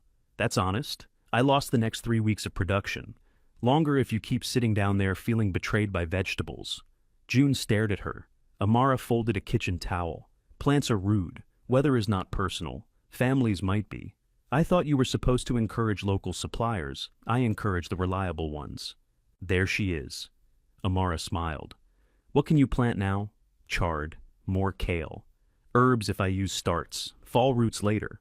"What can you deliver?" "Nothing for at least 5 weeks. Then call me in 4. The echo made June laugh. Amara placed the clean containers back in her hands. "I didn't ask you to return these." June took them. At the farm supply store, she filled a cart with seed starting mix, compost, and replacement seed. Then she removed half of it. She stood in the aisle, looking at the remaining total. Tessa found her there because June had finally sent a message that said, "Bring the budget." They went to a coffee shop. Tessa opened a laptop, and the spreadsheet appeared. "You made a chart," June said. "I waited until you asked. I didn't ask for a chart. You asked for the budget. Charts are a natural consequence." Tessa turned the screen toward herself. "I'm not offering charity. You're about to. I want 15%. June blinked. "Of what?" "The farm business. It barely exists." "Then my 15% is currently very affordable." "What do you get?" "Quarterly financial statements. Repayment priority if the business closes. No ownership in the land." "You've thought about this." "I do occasionally think, what if it fails? I lose money. And resent me. I already resent you for free." June looked at the spreadsheet again. "Why 15? Because 10 doesn't justify the amount, and 20 gives me too much voice." "What voice do you get?" "Advice when requested." "1 veto. If you try to buy an alpaca." "I have no alpaca plans. That is what everyone says before the alpaca." They spent 2 hours changing terms. June reduced Tessa's repayment priority. Tessa removed any claim to equipment bought with June's labor income, and both agreed that family dinners would not count as business meetings unless food was deducted as an expense. When they finished, Tessa closed the laptop. "Do you still think it's guilt with paperwork?" she asked. "Yes." Tessa nodded. "But it's good paperwork," June said. Tessa's eyes filled. "Oh, don't. I'm not doing anything. You're making the face. I have several faces, apparently." June reached across the table and squeezed her hand. Ryan made his decision less neatly. The Barnes test dinner had earned interest, but no contract. Simone's recommended upgrades cost more than Ryan could finance without putting his house at risk. He tried reducing the plan, then reducing it again, until the version left required the same work and produced half the revenue. He found June washing tools at the barn sink. "I'm not doing weddings," he said. She turned off the water. "I'm sorry. I thought you'd say I told you so." "I didn't tell you so." "You thought it with posture." That was Tessa's spreadsheet face. Ryan leaned against the old refrigerator. "I can still lease the barn from Dad, just not as a venue." "For what?" He gestured around them. "This. Storage. Wash station. Maybe packing. There are 2 other growers near us who need cold space. The refrigerator freezes beer. I'll buy one that respects beverages." June dried her hands. "You'd base a business on mine?" "I'd base it on several. Yours is the one already paying me $30. That sounds dangerously like trying." Ryan smiled. "Dad used that word, didn't he? He's retiring it." They brought Dean into the conversation. He disliked Ryan abandoning events after spending money on lights, disliked the idea of multiple growers using the barn, and disliked the proposed rent. After 3 meetings, he agreed to a 1-year lease with renewal terms. The cafe lights stayed. "They're paid for," Ryan said.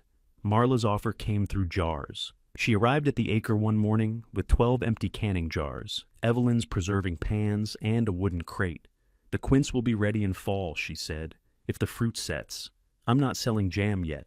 Paste. Mother made paste. She made both.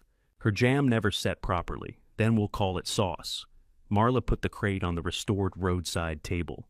The farmhouse kitchen is inspected for the church fundraiser. That doesn't automatically make it commercial. I called the county. June narrowed her eyes. Who are you? Someone who owns a house with a roof estimate. There it was. Need, not sentiment. Marla wanted to produce small batches under proper permitting and sell them through June's table. June would supply herbs and, eventually, fruit. Marla would provide labor, kitchen space, and jars. They would split revenue after costs. You gave me 30 days to leave that kitchen, June said. I know. And now you want it in my business. Yes. Do you understand why that's difficult? Yes. Marla did not explain. She stood beside the table and let the difficulty remain visible. June looked at Evelyn's pans. Their bottoms were scorched from decades of use. We write it down, she said. Of course. And you don't call everything Grandma's recipe if we change it. Marla's mouth twitched. She changed every recipe and called it original. They shook hands. With Tessa's investment, June restored 8 beds and planted 6 more. Dean delivered compost from the orchard without putting it on an invoice. Ryan installed a food-safe wash table in the barn and found a used commercial refrigerator that held temperature. Marla showed June where to prune the quince and followed June's instructions on the new herb rows. None of it happened without friction. Dean drove across a marked channel once and received a written repair estimate from June. Tessa questioned the cost of row cover and got a lecture with footnotes. Ryan stored paint beside the wash tubs and moved it after June threatened to wash his shirts in it. Marla labeled a batch Evelyn's pepper jelly before June had approved the label. The acre became less peaceful as it became more functional. One evening, June stood beside the wash house while water ran from the cistern's restored overflow into the first stone channel. The cistern itself still needed cleaning and the pump remained broken, but the old system had begun moving again. On the roadside table lay the first announcement for a harvest supper. Tessa had designed it. Ryan would clear the barn's folding tables. Marla had volunteered food. Dean had offered pecans from the trees that survived the flood. June read the last line twice. Mercer Lower Garden, Saturday at 6. It was the first time she had seen the acre given an address instead of an apology. The address was Ryan's idea. People need to know where to turn, he said. They can see the table. People miss buildings with 6-foot signs. Your table is gray wood beside an aggressive ditch. It's a functioning ditch. Put that on the invitation. June did not. She let the address remain. The harvest supper was supposed to be small. Amara and 2 of her cooks. Lorna, Mrs. Alvarez, Calvin and his wife, the 4 Mercers who had spent a night in rain moving water from one another's land. By Wednesday, Marla had invited 3 women from church who remembered Evelyn's produce stand. Dean had invited the contractor who installed the culvert. Ryan had invited Simone because he claimed she deserved to see the barn used without a plumbing emergency. Tessa created a reservation list after June caught Marla telling somebody to bring whoever. This is how crowds happen, Tessa said. It's supper on a broken brick floor, June replied. Not a concert. That is not what Marla's church friends believe. One asked whether there would be assigned seating. There will be chairs. They can assign themselves. The wash house still had only 2 complete walls and part of a third. Ryan hung cafe lights between the standing brick and temporary posts. Dean laid plywood over the roughest portion of the floor, then argued with June when she made him remove it because it covered a drain opening. Marla tested 3 batches of pepper jelly in the farmhouse kitchen. The first did not set. She labeled it glaze and sold every jar at the roadside table. You can't rename every mistake, June said. Watch me. The second batch set so firmly that a spoon stood upright in it. Relish, Marla said. That is not how relish works. Texture is subjective. The third batch was right. Tessa kept the costs, Ryan rearranged borrowed tables, and Dean complained that nobody returned his extension cords. The preparations resembled every Mercer project June remembered. 4 people doing 6 jobs while accusing one another of standing around. The difference was that nobody assumed June would absorb what they forgot. When Dean promised to collect folding chairs, she wrote his name beside the task. When Marla added guests, June increased Marla's food quantity. When Ryan moved the wash tubs to make room for a serving station, he moved them back before June asked. The system did not work because they had become kinder. It worked because kindness was no longer the only thing holding it together. On Friday morning, June left the bakery early for an appointment at the county office. She carried soil reports, a site sketch, proof of road access, and more bank statements than she believed any stranger deserved to see. The higher strip near the road had passed its perk test. A small one-bedroom cottage could be placed there without crossing the main channels or taking more than a narrow corner from production. The permit was not final, and the monthly payment on the smallest prefabricated model would require June to keep most of her bakery hours through winter. She had spent weeks comparing financing, utility connections, and used units that looked as though they had lost arguments with wind. The clerk stamped the latest form and handed back June's copy. "You'll still need the electrical inspection, I know, and the site has to remain accessible during placement. I know." The clerk smiled. "You've said that to me a lot. People have said a lot to me." Outside, June sat in her car with the folder on her lap. The approval did not feel like victory. It felt like another list of costs: a power trench, a water line, steps, insurance. A bathroom door that would probably hit something because small spaces enjoyed revenge. She called Mrs. Alvarez. "I may be moving out in the spring. You just moved in 7 months ago. That is just when you are old." June looked at the stamped site plan. "I'll keep paying until it's ready. Obviously, and I'll clean the stairs." "Also obvious." Mrs. Alvarez paused. "Does it have a closet? A small one?" Insulting? Deeply. "Then you are prepared." Saturday began with fog over the orchard. June harvested kale, chard, thyme, parsley, and the last tender dill before sunrise. The second plantings had grown thick in the restored beds. Water from the week's ordinary rain moved beneath the road instead of across the terraces. At the barn, the commercial refrigerator held steady at 38 degrees. Amara arrived at noon and inspected everything. "You have too much time," she said. "I know. What are you doing with it?" "Marla's putting it in biscuits." "That won't use half. I was hoping you'd experience sudden demand. I don't build menus around your hopes." June handed her a crate. "Take it for next week at half price." Amara lifted a bunch and smelled it. "Regular price. I can dry what I don't use." June opened her mouth. "Don't make gratitude noisy," Amara said. June closed it. Lorna brought bread from the bakery, 6 loaves more than they had agreed. "These are yesterday's," she said. "They're warm. They retain emotion." Mrs. Alvarez arrived with 2 trays of enchiladas and inspected the cottage site before greeting anyone. Calvin walked the channels with his wife, stopping at the culvert Dean had installed. June joined them. "Water moves now," Calvin said. "Most of the time. That's the only promise drainage makes." His wife touched the stone wall around the cistern. "This is where I bought beans." "Memory didn't move the fence after all," June said. "No," Calvin replied. "Just hid it under a lot of thorns." He did not claim to have known what the acre would become. June was glad. She no longer needed the beginning to contain the ending. By 5, the roadside table held jars of pepper jelly, herb bundles, late greens, and quince paste wrapped in waxed paper. Marla had written Evelyn Mercer's original recipe on the sign.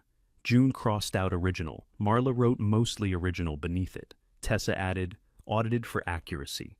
The first guests arrived at 5:30. They walked the beds, admired the brick channels, and told stories about Evelyn that contradicted one another. In one version, she gave away half her produce. In another, she measured beans with a ruler to ensure nobody received extra. A retired mechanic remembered trading brake work for tomatoes. One of Marla's friends swore Evelyn once chased a groundhog with a broom. Dean said the groundhog had actually been a feed sack blowing in the wind. "Mother still chased it," Marla said. "The intention counts." At 6, Ryan carried platters to the long tables on the wash-house floor. The cafe lights glowed against old brick. Amara served chicken over June's greens. Marla's thyme biscuits used only a small fraction of the time. Nobody minded. June sat between Tessa and Mrs. Alvarez. Across from her, Dean was explaining the drainage agreement to Calvin as though he had invented shared maintenance. Ryan caught June's eye and silently imitated his father's hand gestures. She laughed into her water. "This is good," Tessa said. "The chicken?" "This." June looked down the table. "It's loud. You say that like you don't own half the noise. 15% of the noise belongs to you. Read the agreement. I don't take responsibility for family volume." After supper, Dean found June beside the road, where the last light had turned the orchard branches copper. He carried 2 paper cups of coffee and handed her one. "The west trees said a decent crop," he said. "You told me." "I know." June waited. Dean stared into his cup. "I was angry at you for being here. On the acre? With Mom? Before?" He still called Evelyn Mom when grief caught him off guard. June leaned against the roadside table. "Every time I came to the house," he continued, "you knew something I didn't. Which pills changed, what she ate, whether she slept. I'd ask a question, and you'd answer like I was a visitor. You were visiting." "Yes." The word cost him. He rubbed one thumb over the paper seam of the cup. "I handled the bills in the orchard because those were things I knew how to fix. You handled her. I told myself you had the easier part because if I didn't, I had to admit I left it to you." June looked toward the wash house. Through the open wall, Marla was packing leftovers into containers while issuing orders. Tessa dried serving spoons. Ryan had climbed a ladder to adjust one unnecessary string of lights. "It wasn't easy," June said. "I know. And it wasn't noble all the time. Sometimes I hated the bell." Dean nodded. "I know that too." "No, you don't." "You're right." His willingness to be corrected took some of the heat from her answer. He looked across the beds. "I gave you that corner because I thought land was only valuable if I knew how to use it. You also gave it to me because it was wet and inconvenient." "Yes." "And because you thought I wouldn't fight." He took a breath. "Yes." June drank her coffee. It was terrible and oddly comforting. "I'm not thanking you for it," she said. "I didn't come for that." "Good." Dean looked relieved. Near the wash house, Calvin lifted one hand in farewell. His wife was carrying 2 jars of pepper jelly.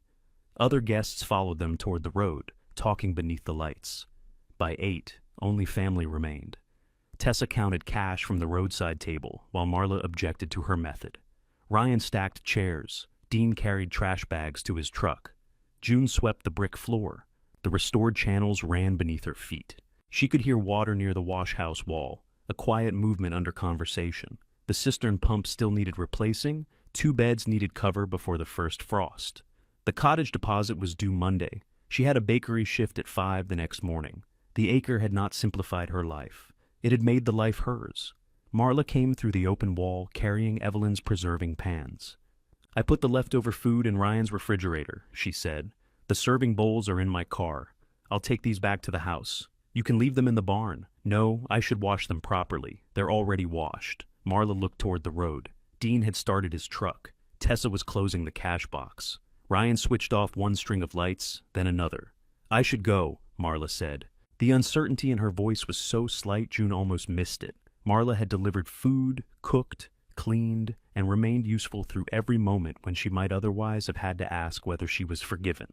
Now the work was finished. She stood at the edge of the light with the pans held against her body, waiting to learn whether usefulness had been the price of admission. Months earlier, she had stood in Evelyn's bedroom with the red cardigan between her hands and given June 30 days. June could have let the silence answer. She set down the broom. "Stay," she said. Marla looked at her. "We've got coffee," June added. "Bad coffee, but Dean made it, so we can insult him." From the road, Dean called, "I can still hear you." "You're supposed to," June shouted back. Ryan turned one string of lights on again. Tessa reopened the cash box and took out the Canadian quarter from June's first roadside sale, which she had saved for reasons she refused to explain. Marla placed the preserving pans on the table. Then she sat. June took Evelyn's old chair near the open wall. Beyond the lights, the acre settled into darkness. The quince, the raised beds, the roadside table, and the channels carrying water where it needed to go. Nobody rang a bell. Nobody asked June to earn her place. For once she stayed because she wanted to.